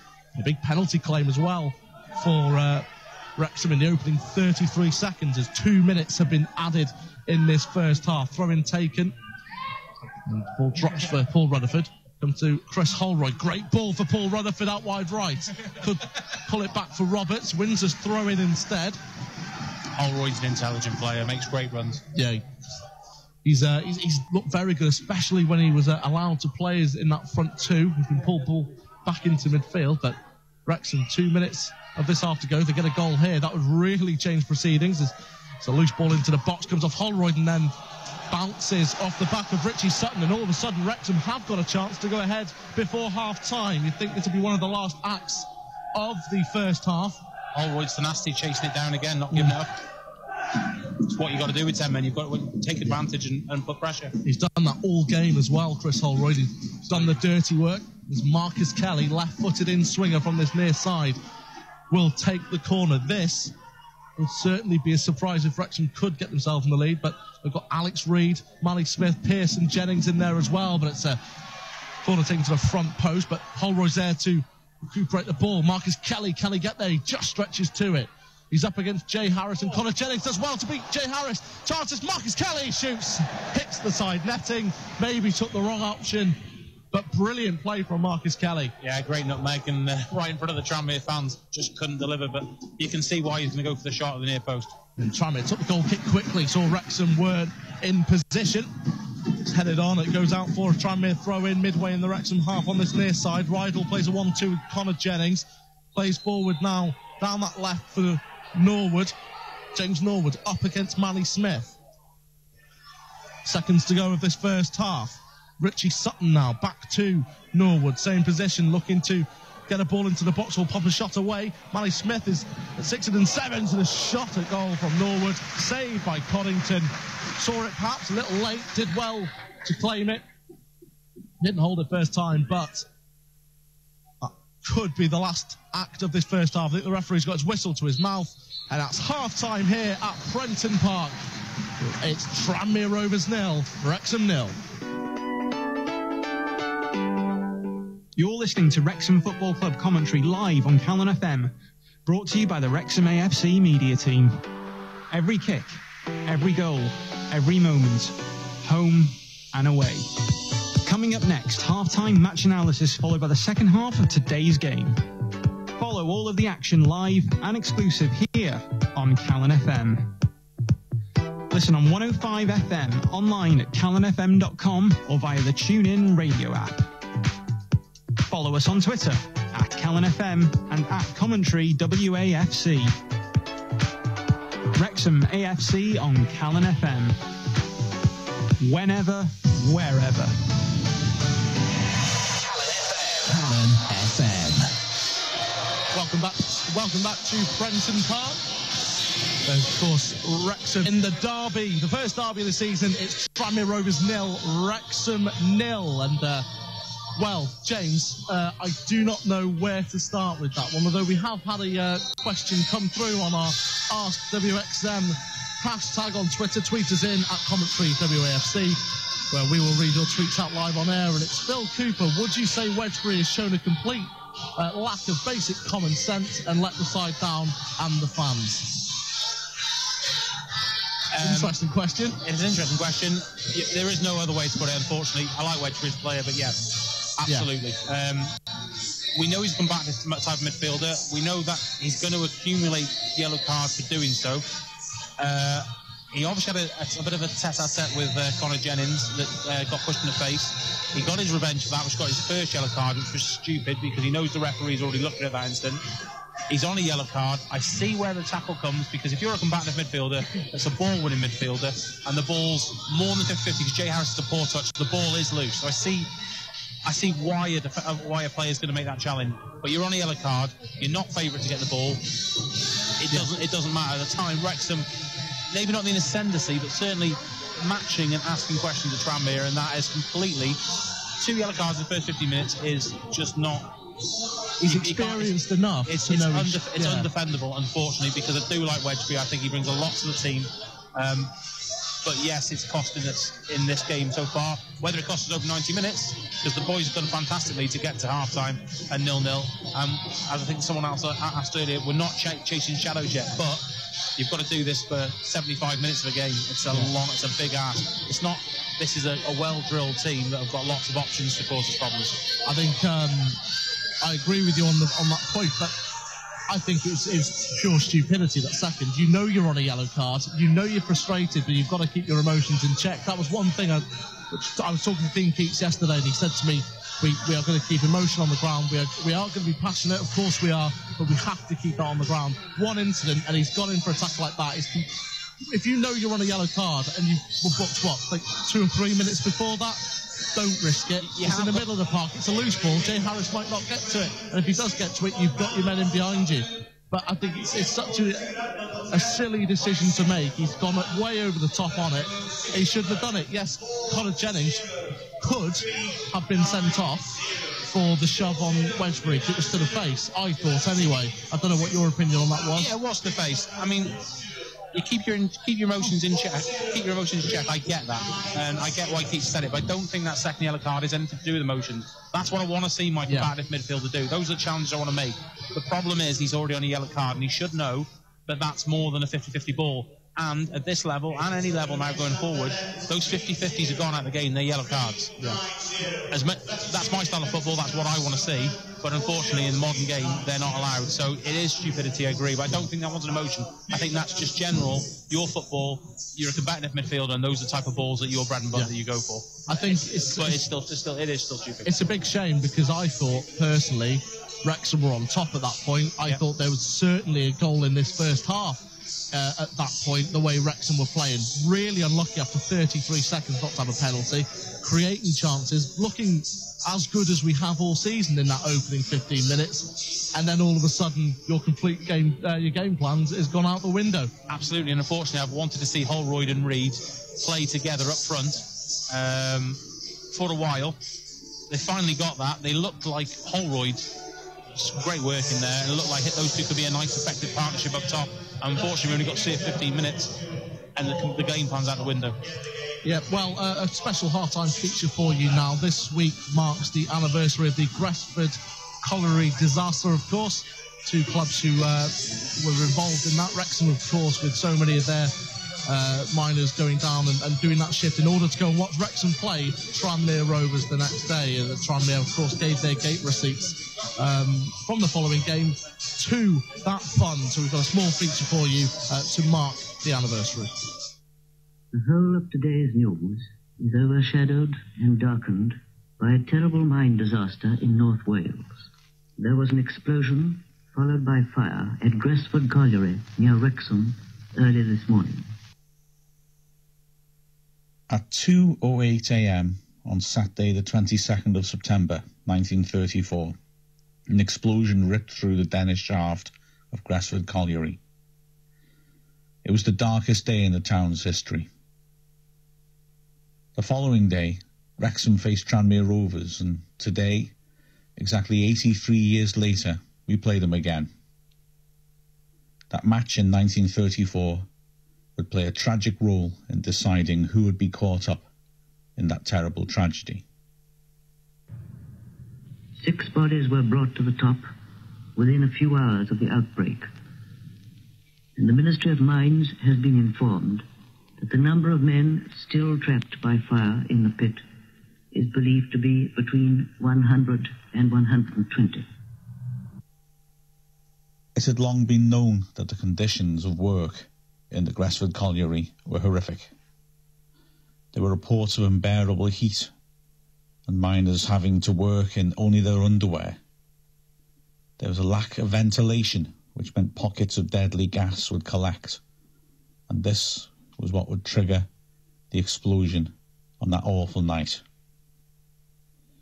A larger number than usual were down the 2 shafts of Gresford Colliery that night, estimated to be around 500. And the reason for that was tied in with Wrexham's game against Tranmere. More than usual, miners were down there because they were working double shifts, having swapped with their work colleagues, because having worked through the night, they would then be able to emerge and watch the Wrexham game the next day. Good progress is being made in subduing the fire, and the rescue work is being vigorously continued in the hope of getting to the area where the men are cut off. As news of the disaster spread, rescue teams rushed in from the surrounding areas, but to no avail. They were forced back by the terrible intensity of the flames, and their efforts scandalously hampered by a lack of safety equipment and water made available to them by the mine owners. Indeed, 3 members of the rescue brigade died, as well as the miners. As the attempts went on into Saturday afternoon, less than 2 miles away, a 10,000-strong crowd gathered for Wrexham's match against Tranmere. A sombre occasion, as players, officials and directors lined in the centre of the field wearing black armbands to observe 2-minute silence for the horrific events unfolding just down the road. From abroad, as well as at home, condolences on the terrible happenings at Gresford Colliery have been coming in. It is feared that the casualty list may be still heavier than the estimates published yesterday evening. 262 miners were killed in the explosion, and only 6 survived. Fortunately, the Martin shaft, although nearby, was not so dramatically affected by the explosions, and all the miners in that shaft were able to scramble to safety. Other explosions continued in the pit. One of them blew the seal from the shaft entrance and killed one of the surface workers. The Dennis shaft was never reopened, and to this day, 254 miners lie under the ground. The catastrophe left 164 widows and 242 orphan children. We would like to express, on behalf of our listeners, our profound sympathy with the relatives of those involved in this terrible disaster. The local community united after the tragedy, and the fact that Wrexham Football Club had played a role in the identity of some of the miners who were in the shaft was not lost on many, not least Chester Football Club. Wrexham's next game would be away to Chester, and Chester made every effort to help. Their board held a special meeting to discuss what they could do and suggest the combined Wrexham and Chester side should play against the full Welsh international team at the racecourse in order to raise funds, an idea which the Welsh FA rejected. However, Chester would not let the game pass without them playing their part. When the sides met at Sealand Road, a crowd of 15,000 gathered and a collection was held at the ground. Chester arranged for miners from Gresford Colliery to be helping with the collection. It was difficult in those days for the miners to travel such a distance, so the directors at Chester made special travel arrangements, sending their own cars to Wrexham to pick them up. Furthermore, the Chester Supporters Committee gave all their proceeds from the day for the relief fund, a sum total of £150. The football community played its small part, and as the crowd sang "Abide With Me," and then observed a sombre minute's silence. The Mines Department has just been notified by the Chief Inspector of Mines at Gresford Colliery that, in view of the grave and increasing risk of continuing the rescue operations, and being satisfied that none of the persons now left in the mine can still be alive, His Majesty's Inspectors of Mines, representatives of the colliery management, and representatives of the workmen employed have decided to abandon the operations, and all persons engaged in them have been withdrawn from the mine. The agony of the miners' dependents did not end there.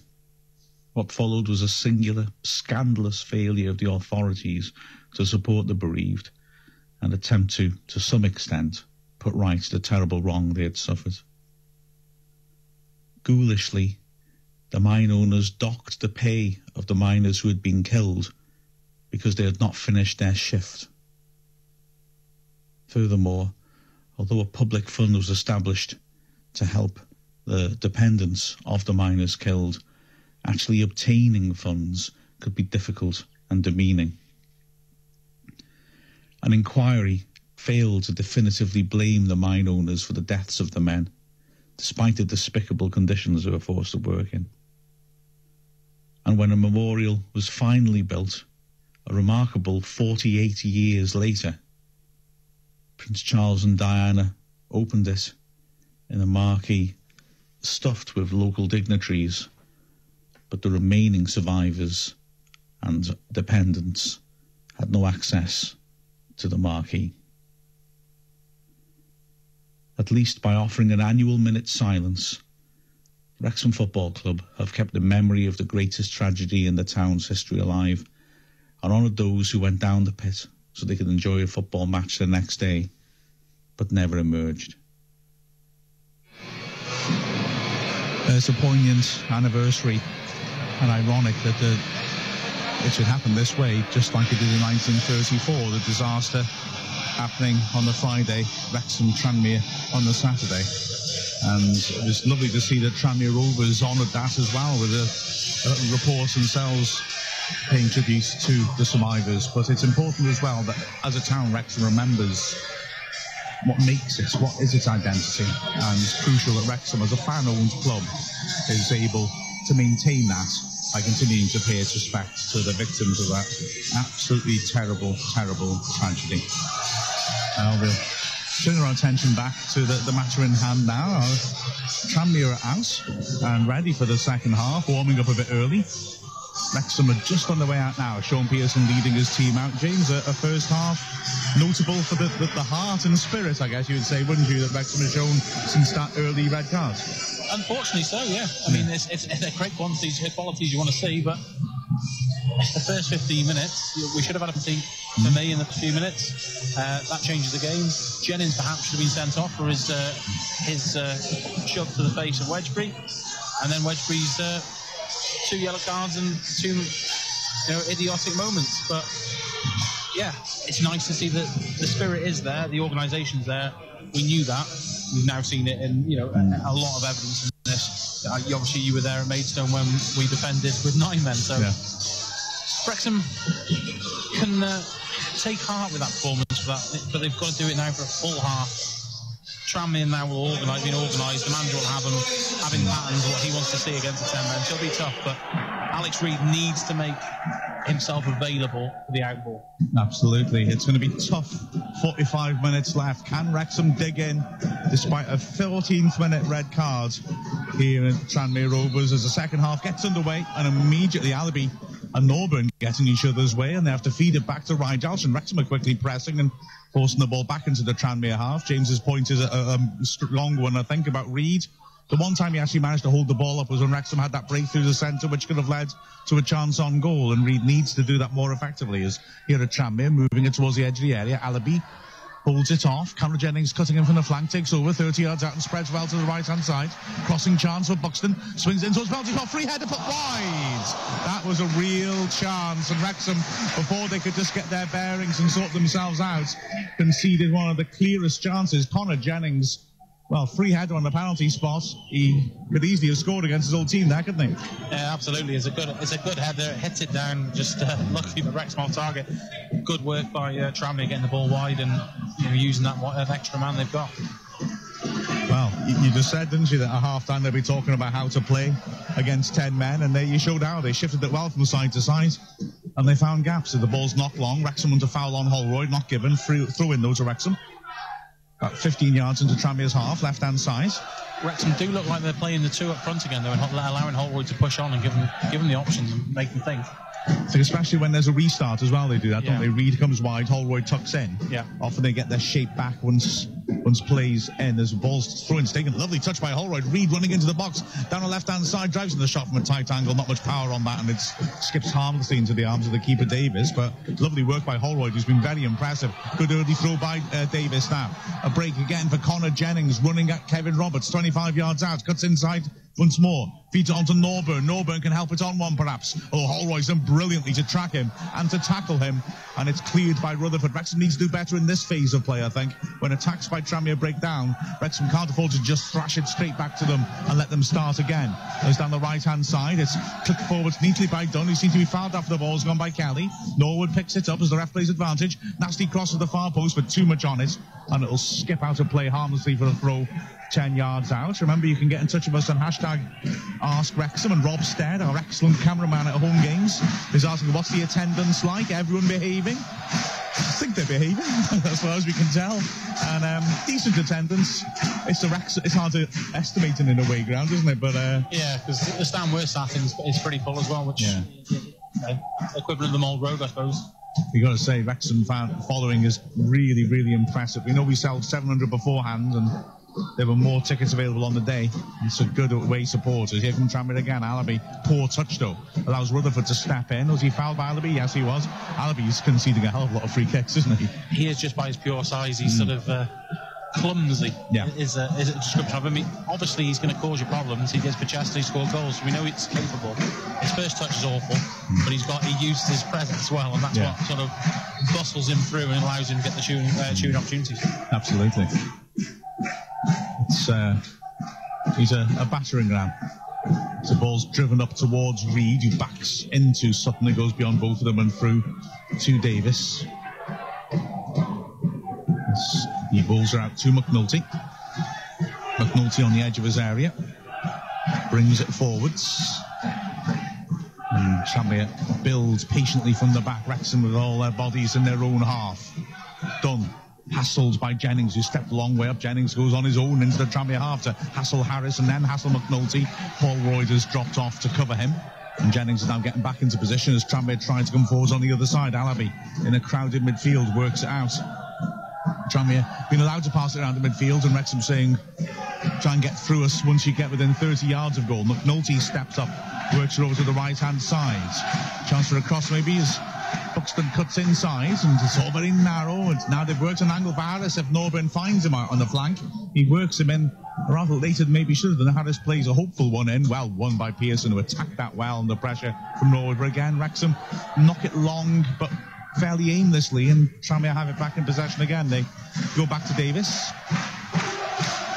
Now on the halfway line. It's Norburn, Wrexham again. Stand off and just say, come into our parlour, see if he can break us down. Jennings trying to exchange passes with Ridehouse. Tranmere fans making a lot of noise. They got frustrated in the first half. And as I say that, Jennings plays a poor ball forwards. Keel right clears. The crowd groan once more. You can do that, can't you? You can pull the crowd down and get them on the home side's backs. Well, absolutely. They know that they should be, they should be ahead, I suppose, in their eyes. They're against 10 men. Terrible ball by McNulty. Akil Wright can lead a break. Now he charges forwards, beats Norburn. Harris tackles, but Wright still has it. Good work. He's isolated now, and he just tripped. Free kick to Wrexham 30 yards out. I think Akil Wright played for that. He saw the foot and jumped into it, but he did. I've got sympathy for Akil Wright. He's broke a play which we discussed in the game. But again, Alex Reid is not making any runs. He should be off the back of the shoulder, and he's just casually wandering 2 foot onside of the big centre halves. And Akil Wright's not got the ball to play. Then it's just place your strength. Wright has, I think, done very well since we gone down to 10 men. He's carrying the ball forwards. He's relieving the pressure by doing that. He was clever then to buy that free kick because he had no passing options on. Free kick left-hand side then, 30 yards out. Rutherford will put an in-swinger in. Jennings was with him, but I think Wrexham realised, well, to send an extra body in there as we're a body short in general. And, well, at the moment, it's Jennings, the two centre walking away from goal. It's swung in towards them as they spin, and McNulty wins an important header against Manny Smith on the edge of the 6-yard box. That was a cute little set piece, that. Nearly came to fruition as now Tranmere come forward. Alabi has to go back to the edge of his area, though. Ridehouse pokes it wide. Connor Jennings been lively to start the second half. Carries it over the halfway line, deep into Wrexham territory. Ridehouse on the overlap. Here he is. Stands in the cross, and it's tipped over the bar by Coddington. Didn't mean that, Ridehouse, but it was a nasty one for the keeper. He dealt with it well. Yeah, it's one of those ones that your keeper can't claim because it's right underneath your bar and he has to push it out and concede the corner, but he doesn't know what's behind him. It's good played by Coddington. Unfortunate for Ridehouse, but if you've got time and space, you can deliver, and that's what you're going to do. So corner right-hand side. The short corner's possibly on. Wrexham only have Holroyd out to deal with it. It's a long way to safety for Wrexham. It's played short, and it's offside. That was a dreadful waste. As the Tranmere fans cheer because the ball went in. But Alabi complains, but at the moment it was the stupid short corner, really, as though they're putting two men on it. One man poked it to the other, who tapped it back to him. He's standing on the corner flag. He's got to be offside. I don't get it. It's why, when you've got a man advantage, take that man advantage away. So by playing two in a short corner next to each other, it just makes no sense. Especially the way they did this, because all they were doing was setting it to be crossed in. Yeah. If you're going to work it, a lot of people don't like short corners. I like them, but they're fine. If you're going to work it and have 2 against 1 and come inside the box like that, just to give you an angle of 1 metre, it's pointless. And he was offside. It was so stupid. Alabi, just to confirm James's point, that he is effective but clumsy. He turned his back on the ball, hit his back, and went in. To be fair, Wrexham had switched off because they knew it was a free kick. Alabi is effective as an attack weapon, in the sense that throwing a fridge at a tank would probably have some effect. But he is effective, and don't get me wrong, he's dangerous. Yeah, he'd do well on our Wrexham side because he could bulldoze him if we got him. Here's Tranmere again building from the back. 8th minute of the second half here on Calon FM. Still Tranmere 0, Wrexham 0. Still Wrexham fighting hard and holding Tranmere pretty much at arm's length at the moment. Although, of course, that can all change. very attacking bench of Wrexham if they want to tweak this defensive approach. As a cross comes into the Wrexham box again, Albi with a header, goes wide. That's what he's dangerous at. It was a harmless looking deep cross, and he rose beyond the penalty spot. So, good 15 yards out, planted it wide at left post. Constantly had it covers, but Alabi is actually able to beat Pearson Smith in the air, which is something, isn't it? Yeah, definitely. I mean, that's what Manny and Pearson have had pretty much most attacks, neutralised with their strength in the air. Alabi asked different questions. He's a strong character, and a ball from that area to that part of the box shouldn't cause a problem, but it nearly did because of his sheer strength. Massive kick by Coddington, too big in fact. Reed can't keep it in, although to be fair, normally when you hit a goal kick out for a throw, it's on the halfway line. That's when it's level with the edge of the Tranmere box. He really launched into that, Coddington. Going back to Davis by Rydalsh. Tranmere again will build from the back. McNulty rolls it into midfield. Harris naturally has plenty of space because Wrexham dropped deep. That's a good switch by Harris, who's had a good game in the middle of the pitch. Connor Jennings now again wants to cut in his right foot. Robert sticks with him. Jennings pokes it back into midfield. Norburn now. They can switch to the right perhaps, where Harris tries long range shot, and that's way off target. Coddington doesn't move a muscle, allows it to pass over his bar. Wrexham, like I said, it's good discipline stuff. They can come within 35 yards and no further. They can have the flanks if they want to put it in from deep. And we're defending the box well at the moment.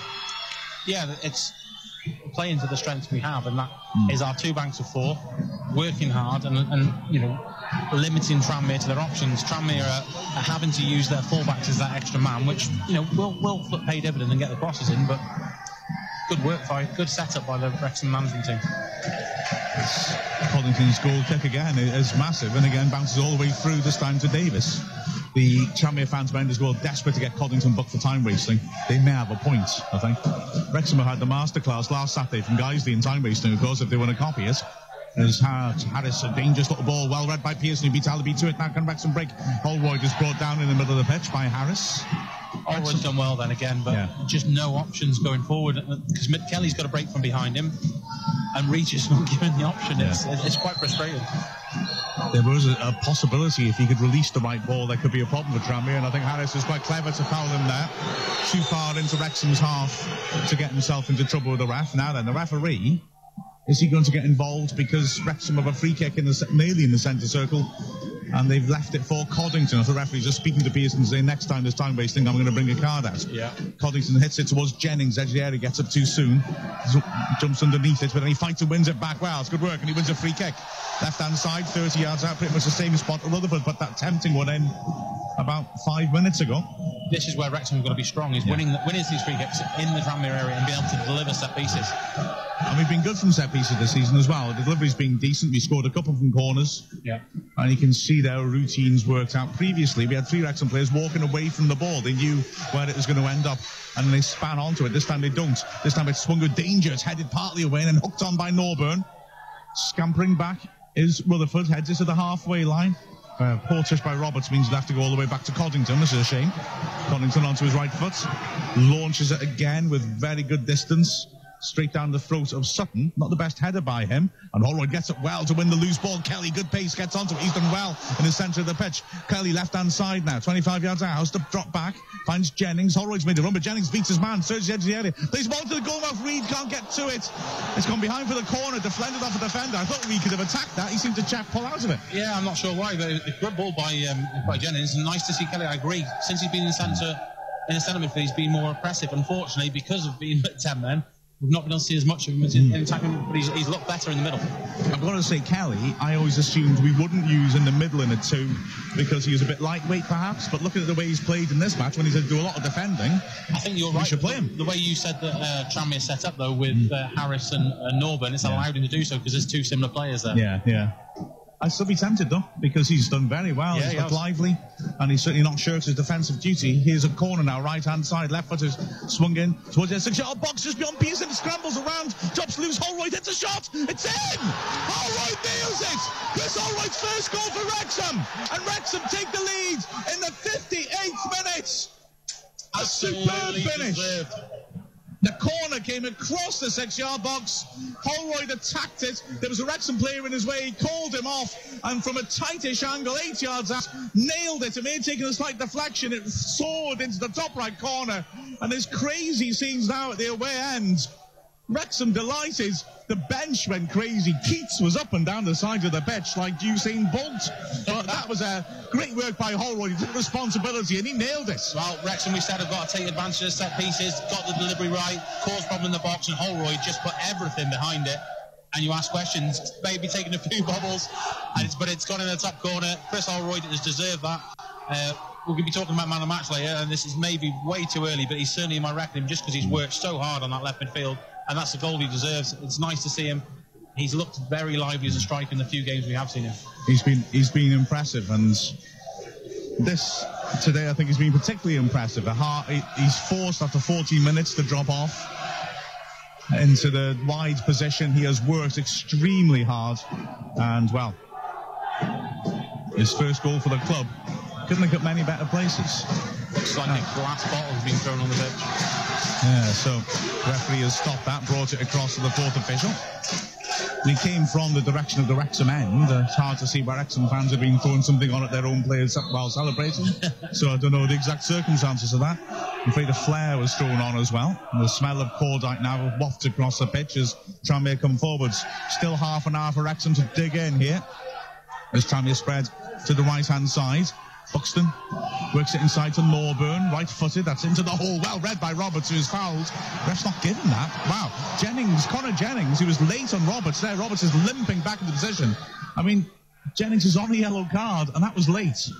As the ball's played in the box again, and it's dangerous, and it's a poor touch by Dunn. At the far post, he stretched and just shinned it up into the fans, and Roberts has gone down once more. Wrexham is surrounding the referee. I'm sorry, James, but it's certainly a foul.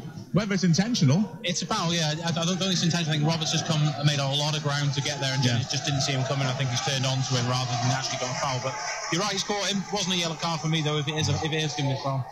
So Tranmere are calling their subs in. This rings bells from 2 years ago, and Wrexham won 4-2 here. And Dave Brabin was roundly given abuse by their fans and was sacked soon after. And Mickey Mellon's under pressure here. And we've just seen the same thing. Tranmere fans marching down the front of the terrace, shaking their fists at the dugouts, the police leading them away. And the Tranmere fans now arguing amongst themselves. But to tell you what, it's an angry atmosphere all of a sudden amongst the Tranmere supporters. They haven't scored in 2 games. They're now a goal down against a Wrexham team that's been down to 10 men since the 14th minute, as they're throwing all sorts of stuff at Coddington. I mean, this is a disgrace. It's a can of Coke that's been thrown down there and is spurting out, as well as the... There's quite a lot of debris down there. Obligatory inflatable sheep. Yeah, it's a goal kick, like I said, to Wrexham. Coddington is having to take all sorts of stuff out of his penalty area. He's making a meal of it, just to point her out as well. And the referee has come over to talk on the side of the pitch to the safety stewards. But, I mean, Coddington's getting all sorts thrown at him. There's still some stuff in the goal mouth. And Coddington, rather bravely or stupidly, is standing right in front of the Tranmere fans, like handing the debris over to stewards. There's still stuff in there. He goes across and picks up another bottle. He must have picked up 4 or 5 different things and thrown it off the pitch. And here comes a Tranmere substitution. And it's going to be Andy Cook who comes on. Jack Dunn, who just miscontrolled that there, is coming off. So now you've got 2 big target men up front. Tranmere are complaining about time wasting, I think, with Coddington. Wow, if the referee books a goalkeeper because he's only take a goal kick because bottles are being thrown at him, that'd be something. Anyway. Yeah, it'll be a surprise. I think that'd be a lawsuit, quite frankly. 18 minutes of the second half gone here on Calon FM. It's Tranmere Rovers 0, Wrexham 1, and it's all going a bit apocalypse now. The Tranmere fans are turning on themselves. The livid, and the Wrexham fans having a whale of time at the moment. It's a long way for Wrexham to survive as the goal kick's taken and cleared. Alibi is beaten to it by Jennings, who hooks it away. McNulty volleys it to the halfway line. Akil Wright puts it back into the Tranmere half. Reed gets it well to flick it on, but it'll be a throw to Tranmere, level the edge of the area, right-hand side. Now, you can ask us what we think about things on #AskWrexham. Thank you very much for a nice comment about our half-time piece about the Grassfords disaster. Really, thank you very much for that. As Tranmere in their own half work the ball back to Scott Davis. There'll be a fair chunk of added time after that long stoppage. We're used to that, of course, after last Saturday. As Buxton squares it into midfield, Norburn has it, and he switches over to the left-hand side. Rydalsh fed towards the edge of a poor ball. Cook can't get there, rolls through to Coddington. It's a poorly kept secret that Wrexham wanted to buy Cook throughout the summer. Now here he is against Wrexham. There's a very attacking look to their side now. Tranmere, two big target men, Cook and Allaby. And then on the left-hand side is Connor Jennings, who's a striker, really. On the right-hand side is another striker, Norwood, the central striker, switched out wide. It's almost a 4-2-4 as Coddington. It's another massively overpowered kick straight through into the Wrexham end for a goal kick, which Davis takes to McNulty. If Wrexham can keep their shape against Tranmere, who are losing their shape, it's one that might help us going forward. I said Dave Brabin, and Barton Bank has rightly pointed out it's Gary Brabin, not Dave. I beg your pardon. Here's Cook coming forwards, and he gets past Jennings. It's a dangerous 25 yards out. Cook still goes. Manny Smith comes to meet him, forces him away, forces him to play it out wide. That was good work by Smith. Wrexham got their shape back now. Rydalsh, left-hand side, has to go back to the halfway line. And Harris picking it up in the centre circle, drives forwards, works it wide. They have to get the ball wide more often, you feel. Buxton's put a lot of good balls into the box. He's cutting onto his left foot instead, though, and he tries a stupid left foot shot, which goes out nearly for a throw-in, and the Tranmere fans are not amused, and they've got to use that width. Buxton's got a good cross on him. He's got to try and get around the side of Holroyd there. There's no full-back covering. Yeah, and get stuff in there. They've not got to panic, and by the crowd turning on him, that's what the players are doing on the pitch. They're forgetting they've got that man advantage. It's silly, really, but that's the cauldron that you're in when you've got a lot of home support behind you. Same at Wrexham, the fans do make a difference. 66 minutes here on Calon FM. It's Tranmere Rovers 0, Wrexham 1. Wrexham down to 10 men after Sam Wedgbury's 14th minute red card, leading through the 58th minute strike by Chris Holroyd as Tranmere go long and too long straight through to Coddington. That might maybe suit Wrexham. If they're so tempted to hit it long to the two strikers, they may bypass the midfield and lose a bit of quality in their approach play. Yeah, which takes the number advantage out. Long ball forwards towards Reid, who wins a good header, but again it'll bounce all the way through to the keeper Davis. Wrexham have lots of attacking options on the bench to refresh Reid, where if they can keep this lead a bit longer. We've got Masanka and Bowden, or they could put McCrath out wide, Holroyd through the middle. As Tranmere again build, this time more patiently, fed in down the left-hand side to Connor Jennings. He just gets three yellow shirts around him, so he gives a back ball to the edge of the area. Norburn can't control it, though, and it's smashed away by Kevin Roberts. This time I think he did have to get rid of it quickly. Yeah, Reid's had to come back and do defensive duties then, so no blame on him that time. McNulty, deep in his own half, carries it forwards on his left foot, gets onto his right. Harris on the halfway line now. Reid comes to him. It's fed in. And Akil Wright lunges in, gets a touch to it, allowing Pearson to get to the ball and clear straight through to the keeper Davis. And Tranmere tried to come at Wrexham again. Sutton in the centre circle. Spreads it out wide. This familiar shape of Wrexham's midfield deep. Harris pushing around in front of the Wrexham defence. It swung to the edge of the area. Manny Smith, good header. Rutherford picks up the loose ball. Volleys it away. He was too hurried there. He had options inside him. And Wrexham could have kept possession, if not breaking. It's fed to the halfway line. Tranmere builds once more. Norburn on his right foot scoops one over the top, looking for Cook, who wins the header. It drops through to Coddington. A question and ask Wrexham for James to answer, and then I'll hand over to Ollie to take us through to full time. James Carl asking, officiating not great by the sounds of it. Is it time for the league to have top officials from the Football League to officiate these top games in the conference? It's a question we sort of covered a little bit at Torquay, but I don't think the officiating's been bad today. I think the players have been poor. I question the penalty decision and perhaps the timing and the match when it happened, but I think the cards have been right. I've seen certainly worse referee displays this season. Well, haven't times changed since I was last on this broadcast? Wrexham 1-0 up here on Derby Day at Prenton Park, but Tranmere come forward with Norwood out wide right. He's looking for Jay Harris in the middle. Instead, switches direction. He's got Buxton with him, and a great challenge from the goal scorer, Chris Holroyd, opening his account with a Wrexham goal here, but there's still plenty of work to do as the ball's drilled into the box for Tranmere Rovers. Shot at goal, 2 Wrexham shirts in front of it. Harris now, right of centre, feeds through Norwood.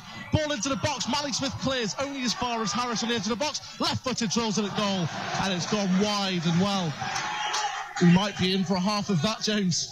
Yeah, it's one of those ones you sat here with your heart in your mouth and just hoping that Tranmere keep taking these shots wide. Chris Holroyd's down. I think, to be honest, if I'm going to be completely honest, to waste time, James, we were witness to a side who, their own downfall last week. Guiseley did this. A lot of added time conceded at the end. We want this game to finish as soon as possible. I think is this a dangerous tactic to take? It's a dangerous tactic, but it's a clever tactic. At the end of the day, we have to learn a little bit about gamesmanship. You can't just get the ball. We've got 10 men. We've had 10 men since the 14th minute. Our players are going to get a lot more tired a lot quicker than the Tranmere players. We have to frustrate them. We're doing so because we're 10 men and we're wanna. The fans are on their back. We have to do what we can do. Do I like it? No. Do I enjoy what Guiseley did? And yes, it came to be their downfall last week. Yes, but I think it's part of the game that you need to manage carefully, and is a valued part, certainly at this level. Well, you mentioned the fans. You hear this? That is the Wrexham fans. Tranmere Rovers on their backs a little bit. That's what Wrexham came here to do early on. It took them 54 minutes to do so. Well, they have done it, and Wrexham lead here, but are down to 10 men. Coddington finally took the goal kick. It's fallen loose to Holroyd in the middle, tries to play through Reed. It was blocked by Buxton. Buxton plays it to Harris. Alabi on the halfway line, turns, gets the ball to Connor Jennings. Harris out wide left, he plays the ball with Rydell. Gets it back to Richie Sutton. Again, Tranmere looking to find an option. Wrexham 1, Tranmere Rovers 0. You're listening live on Calon FM as Tranmere get forward. Jay Harris, space in the midfield. Gets the ball to Norburn. Norburn to Alabi inside the D. Looks to get the ball through for Andy Cook. Brings down James Jennings, and Wrexham have the free kick, and the frustrations are being vented by Tranmere Rovers fans and players, and Andy Cook has been booked as well. I think Cook quite rightly knows what he was doing there, and he knows what Jennings was doing. Jennings was clever, Cook was clever. Cook's tried to sort of influence the referee by giving him that, and fair play to the referee then, just asking that previous question from Carl. He's been strong and booked the player for basically abusing him. James Jennings and Andy Cook, battle of the minds then. Steve McNulty gets a header away, only as far as Chris Holroyd, finds Alex Reed, and, well, Wrexham coming forward there. Referee gave the free kick and not advantage. Reed was being pushed out. Wrexham have the free kick, and I think they'll be happy to take the free kick. Stop play, to be honest with you. Yeah, it gives Wrexham time just to give a little bit of a breather, keep their shape, and, as we've said before, set pieces are going to be where we got our chances. About 30-35 yards out on the left-hand side. James Jennings to deliver this one. Goes to the far post. Alex Reed won't get there. Goes out for a Tranmere goal kick. And Scott Davis puts the ball down. He is in a real hurry to get this game back underway as McNulty plays it short. That centre-half, experienced centre-half, rolls the ball to Jay Harris on the centre circle. Gets it to Norburn, dead centre of the Wrexham half. He finds Rydell out wide left. Early delivery. Sean Pearson underneath it, heads it away only as far as Norwood's got a chance. So his left foot. Norwood balloons the ball high and wide as if he was playing with a flyaway. It goes well into the Tranmere supporters, and they've had a couple of those, James, in this game where they've got the ball out. They've just had a go at it, and it's gone nowhere near. Yeah, they have, luckily and fortunately for Wrexham, but Norwood's looked actually one of the most dangerous forwards they've got. He looks like he can play football, whereas Alibi has been that sort of clumsy striker, but thankfully he's not found the target so far. Yeah, James Norwood, a talented player. Scored in derbies for Tranmere before, including one away at Chester earlier this year, last season. They'll be hoping to do the same against Wrexham this afternoon, as Tranmere need to come from behind if they want to get anything against this 10-man Wrexham side, as Holroyd looks to play a ball through for Alex Reed, but it's just blocked and goes out for a Wrexham throw-in. 72 minutes on the clock here. Not that we're counting. As Wrexham not in a hurry to take the throw-in. It's going to be James Jennings on this near side. Kelly's in acres of space if he sees him. There he is. So he uses Holroyd though at the byline. Blatant handball from Chris Holroyd.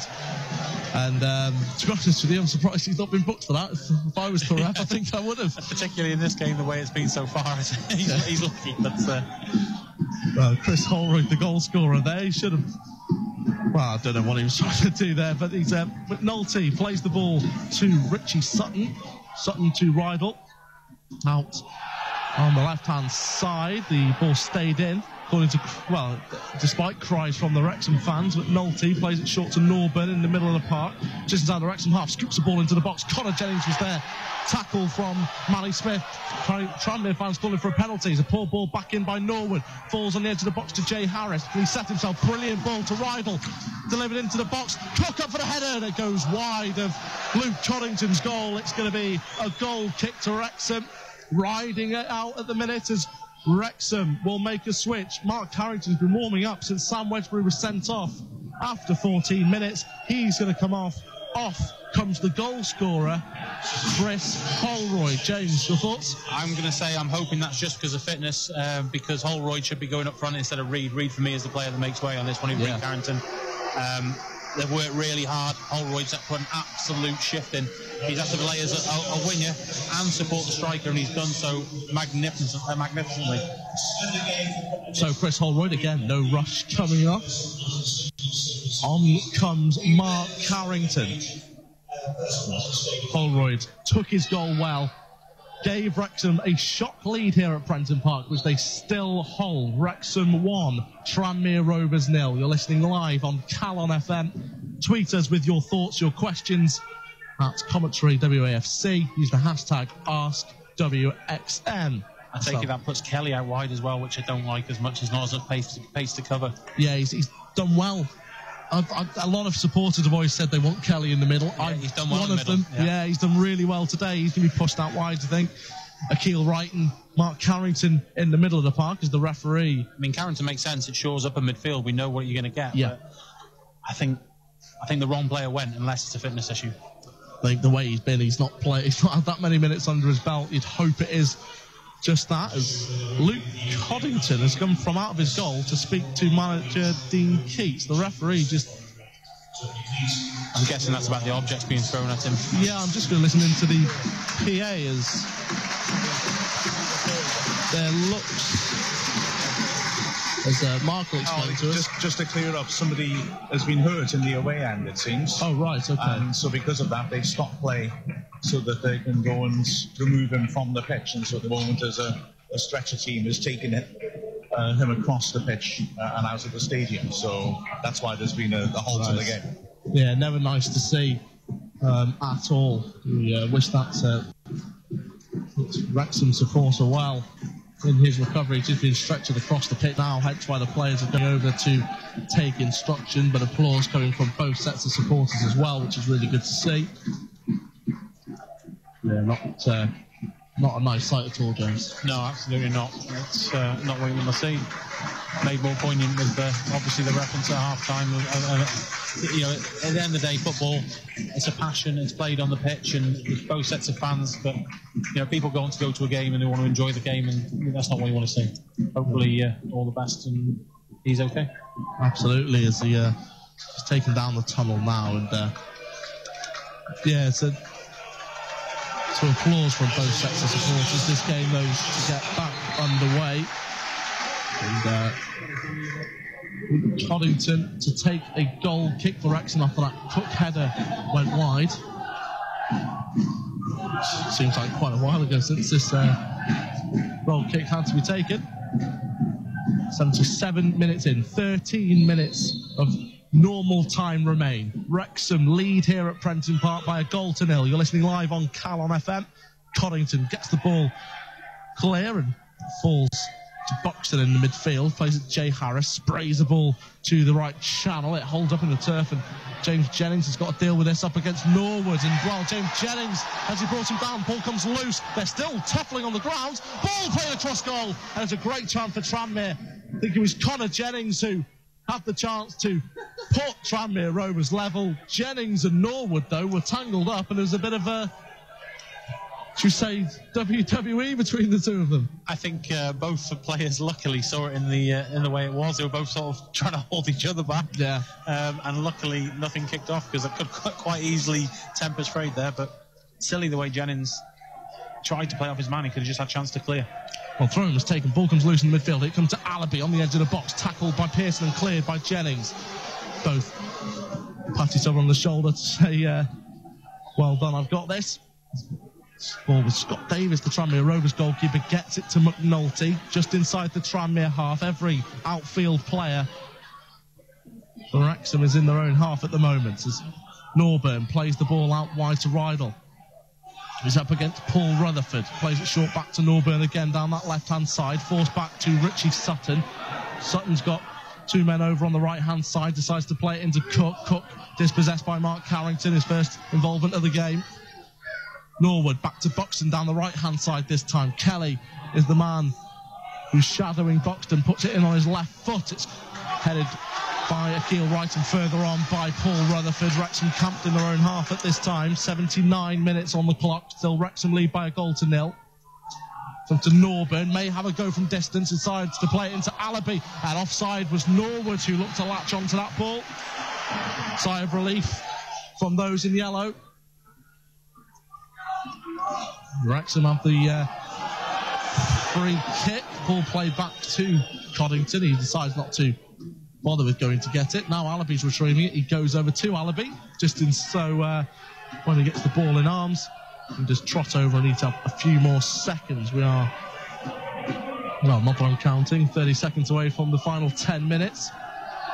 Wrexham lead by a goal to nil, live here on Calon FM on the Wirral, as headed away by the Tranmere defender Rydell, and we're at the home side with the throw-in. Ball played back to the goalkeeper, back to square one with Scott Davis. Rolls out to Steve McNulty. McNulty into Norburn, inside the Tranmere half, looking for an option, finds Jay Harris, gets inside the Wrexham half. Now he's got Akil Wright closing him down. Norburn, in a pocket of space, just feeds it out wide to Adam Buxton, up against Marcus Kelly, plays the ball into Alabi and cleared away by Sean Pearson.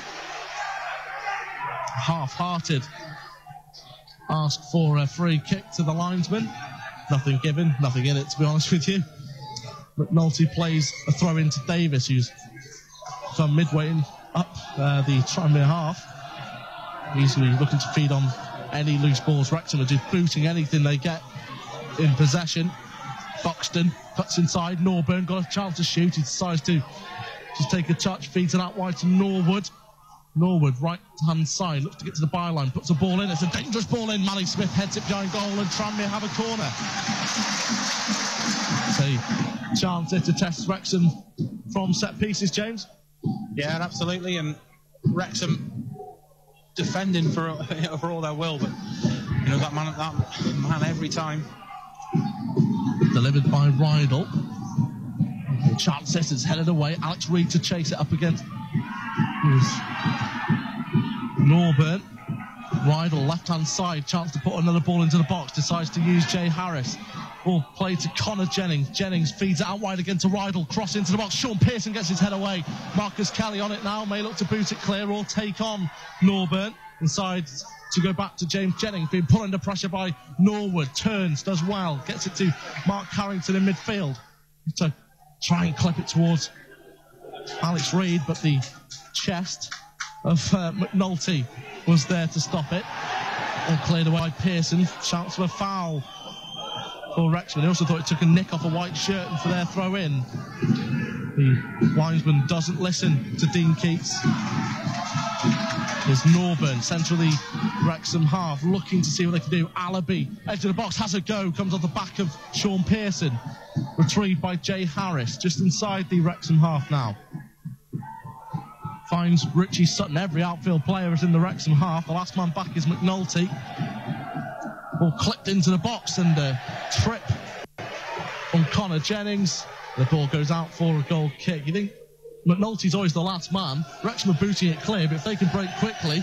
Yeah, the problem is Alex Reid is having to come back and defend as well, so he's not getting that advantage. And when we do have chance to break, he's not quick enough at getting back into position.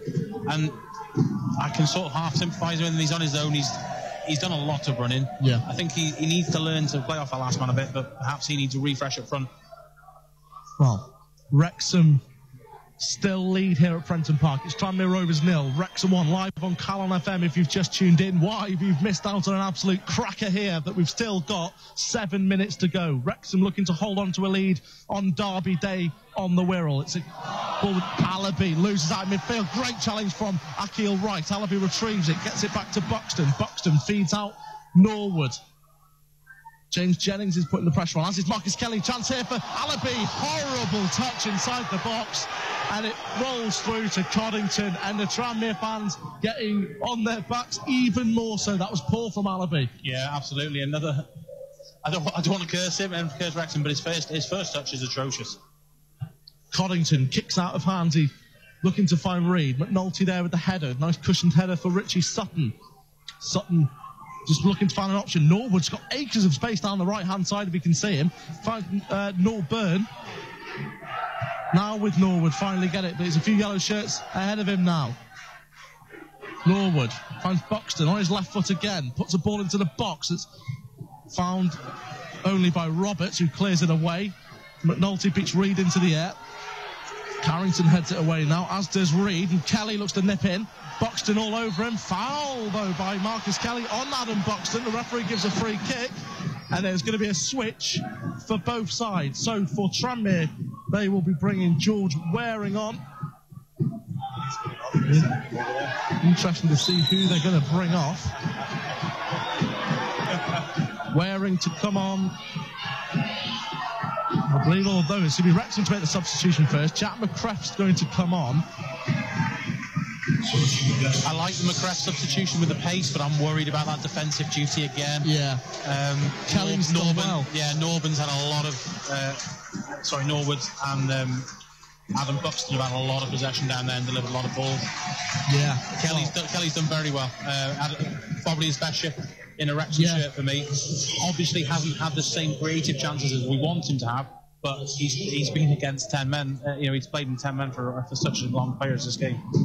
Yeah, so a switch for both Wrexham and Tranmere Rovers. Jack McCreth is on for Marcus Kelly. Kelly had a very, very good game, I've thought.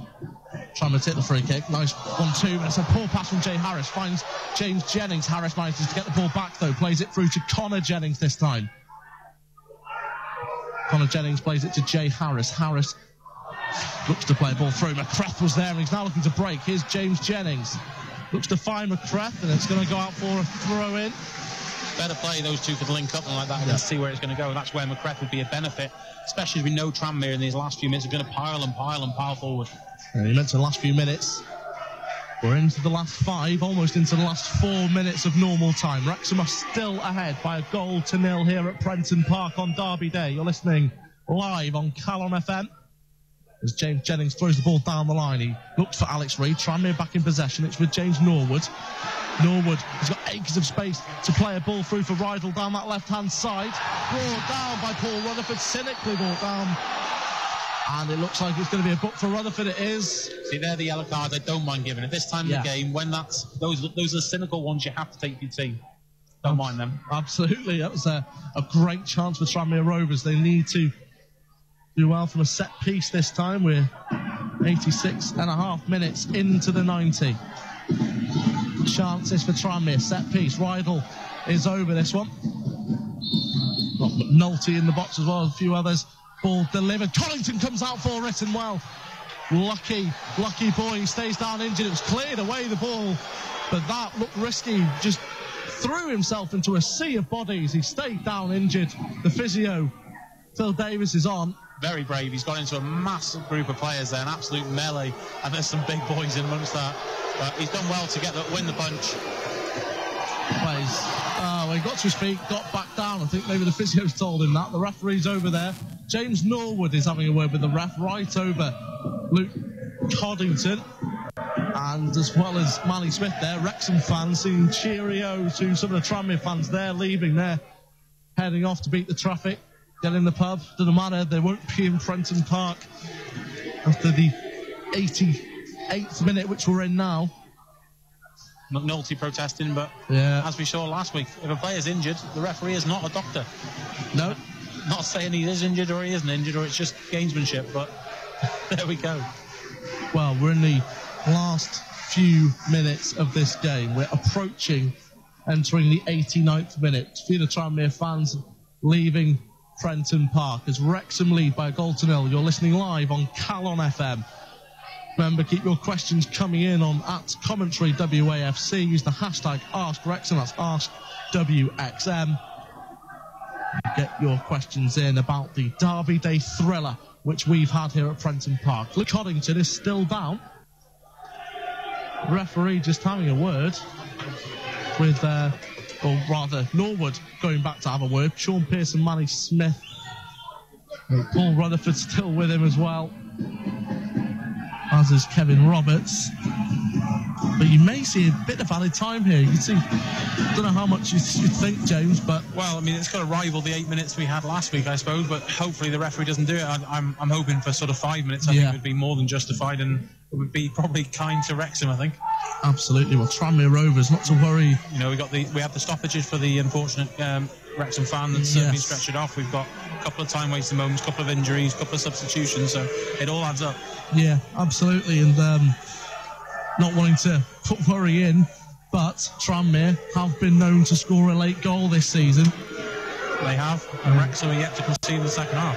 So, something, well, I'll certainly say that this story of this game is nowhere near finished just yet. Absolutely. I'm sure you're glad you're not writing the match report on this one. I'm thrilled, I'll be honest. But are we to have late drama on Derby Day? It's going to be a drop ball in the middle of the park, and Alex Reid just boots the ball out of play. Tranmere fans not happy with that one.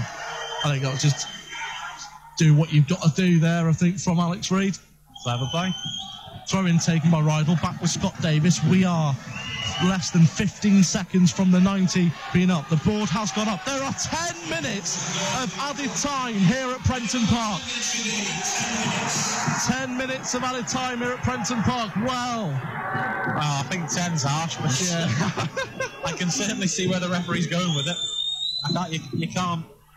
But I don't think there's been 17 minutes of wasted time like there was last week. We only got 8 from it, so... Well, 10 minutes of added time. There will be 100 minutes of Derby Day joy for one of these two sides. Buxton plays the ball back to Scott Davis. I am shocked. I've not saw that board go up. Scott Davis, he boots the ball forward. Still, game on our hands here. Manny Smith heads the ball away. Loose ball, falls for Connor Jennings, yards out, gets a shot away. Calls for handball against Wrexham's Sean Pearson. Nothing given. Ball dig back in, nearly falls for Norwood. Now with Jack McCreth, tries to slow it down and boots it away, as far away as he can from the Wrexham goal. Scott Davis is on the ball. About a minute into the added 10. 1-0 of added time. Ball delivered, headed away by Pearson. No, it's fallen loose in the box. Chance this, no. Akil Wright clears it away. Backs to the walls for another 9 minutes for Wrexham. Rydell boots the ball forward.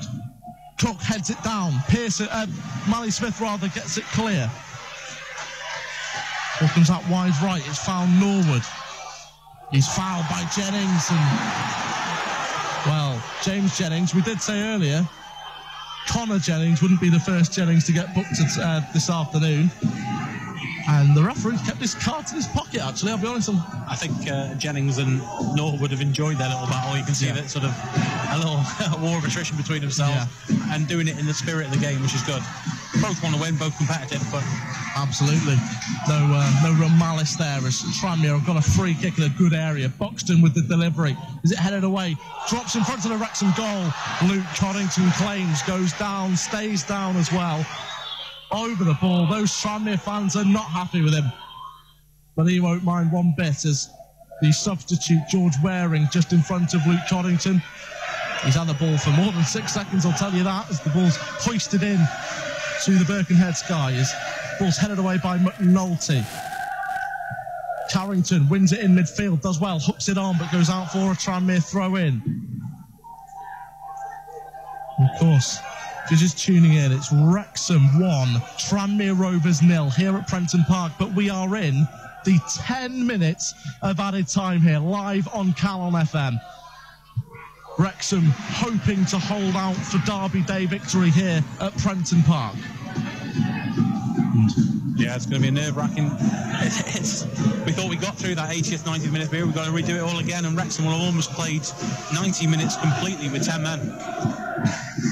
Ball played into the box. Mally Smith heads it away, falls for Connor Jennings on the edge of the box, thought about having a go. Jay Harris now on the edge, on his left foot, shoots at goal, deflects wide, and it'll be a corner to Tranmere. The nerves have just seized up a little bit more here at Prenton Park.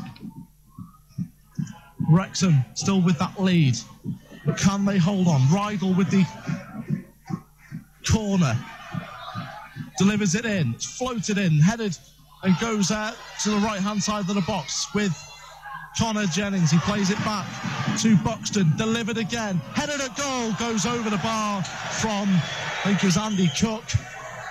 Ball thrown at Luke Coddington. He's not in any rush as Wrexham are to make another switch. And Alex Reid, I believe, is going to come off.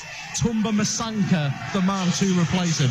Yeah, Reid, I'm going to be critical a bit at times because I think he should have done more support in Wrexham when we've had the ball and made a bit more intelligent runs, but you can't knock his work ethic. He has run into the ground for his club, for his team today.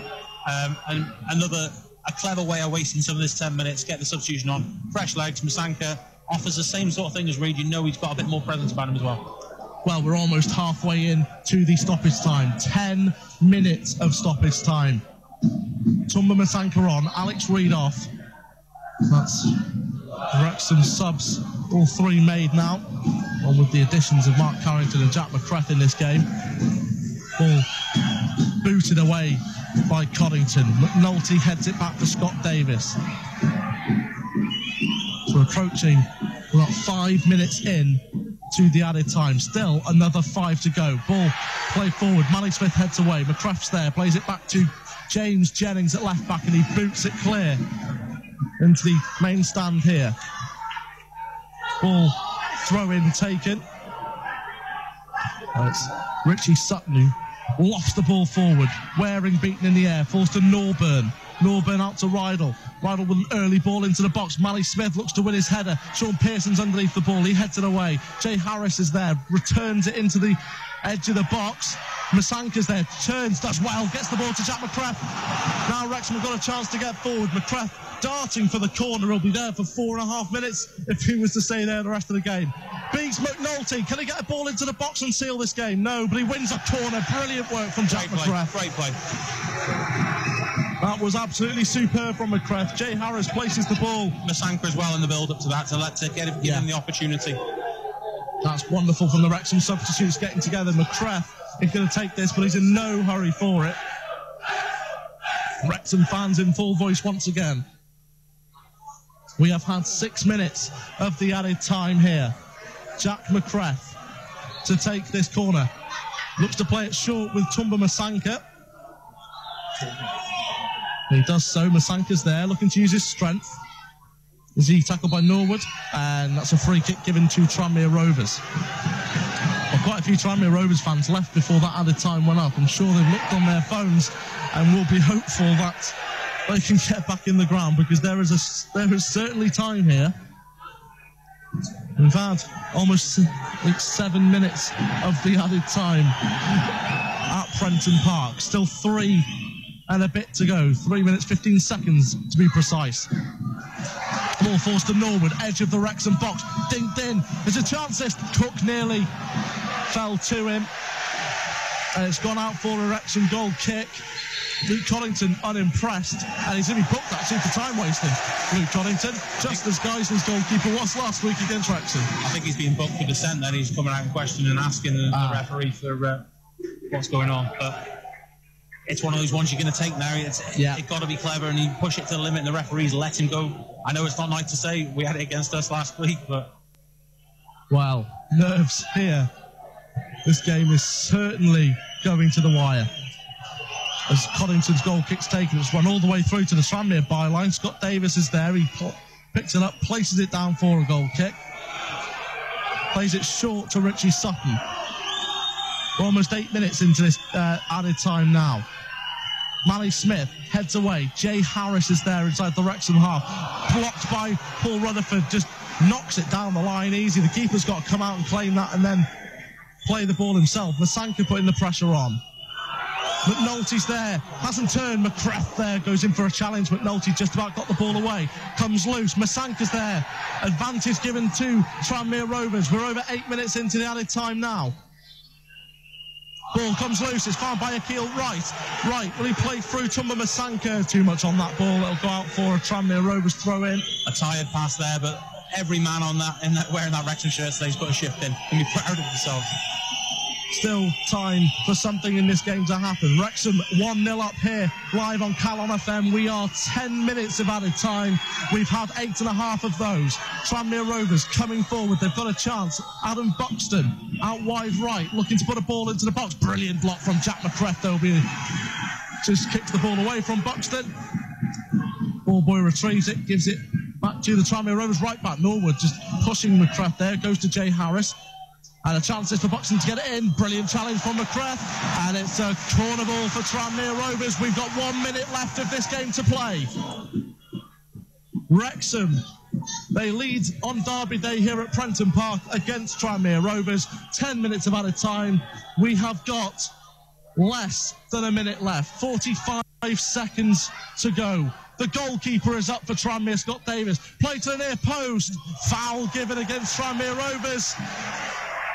Is that the last chance? The ball boys come well onto the pitch to give the ball back.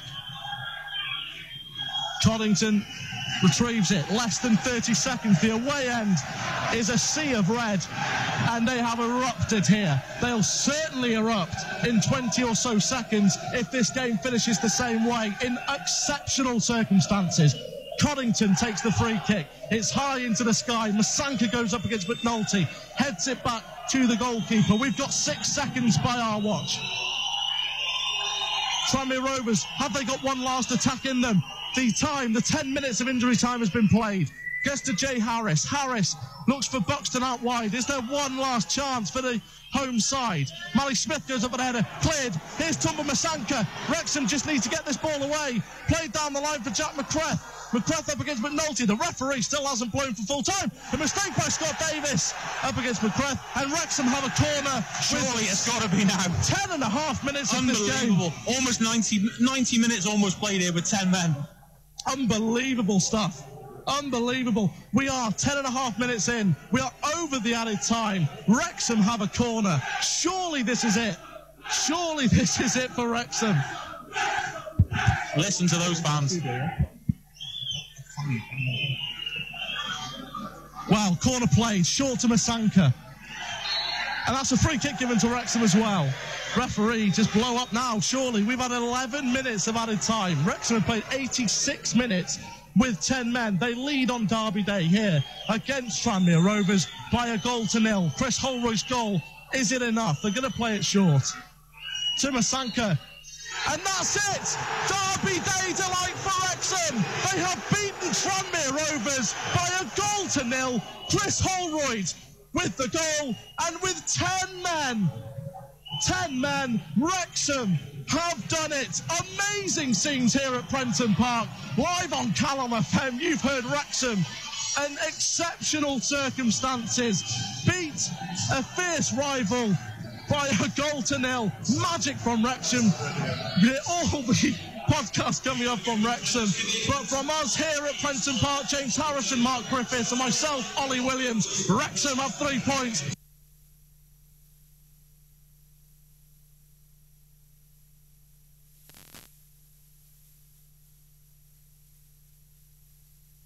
Uniting our community on 105 FM, Calon FM.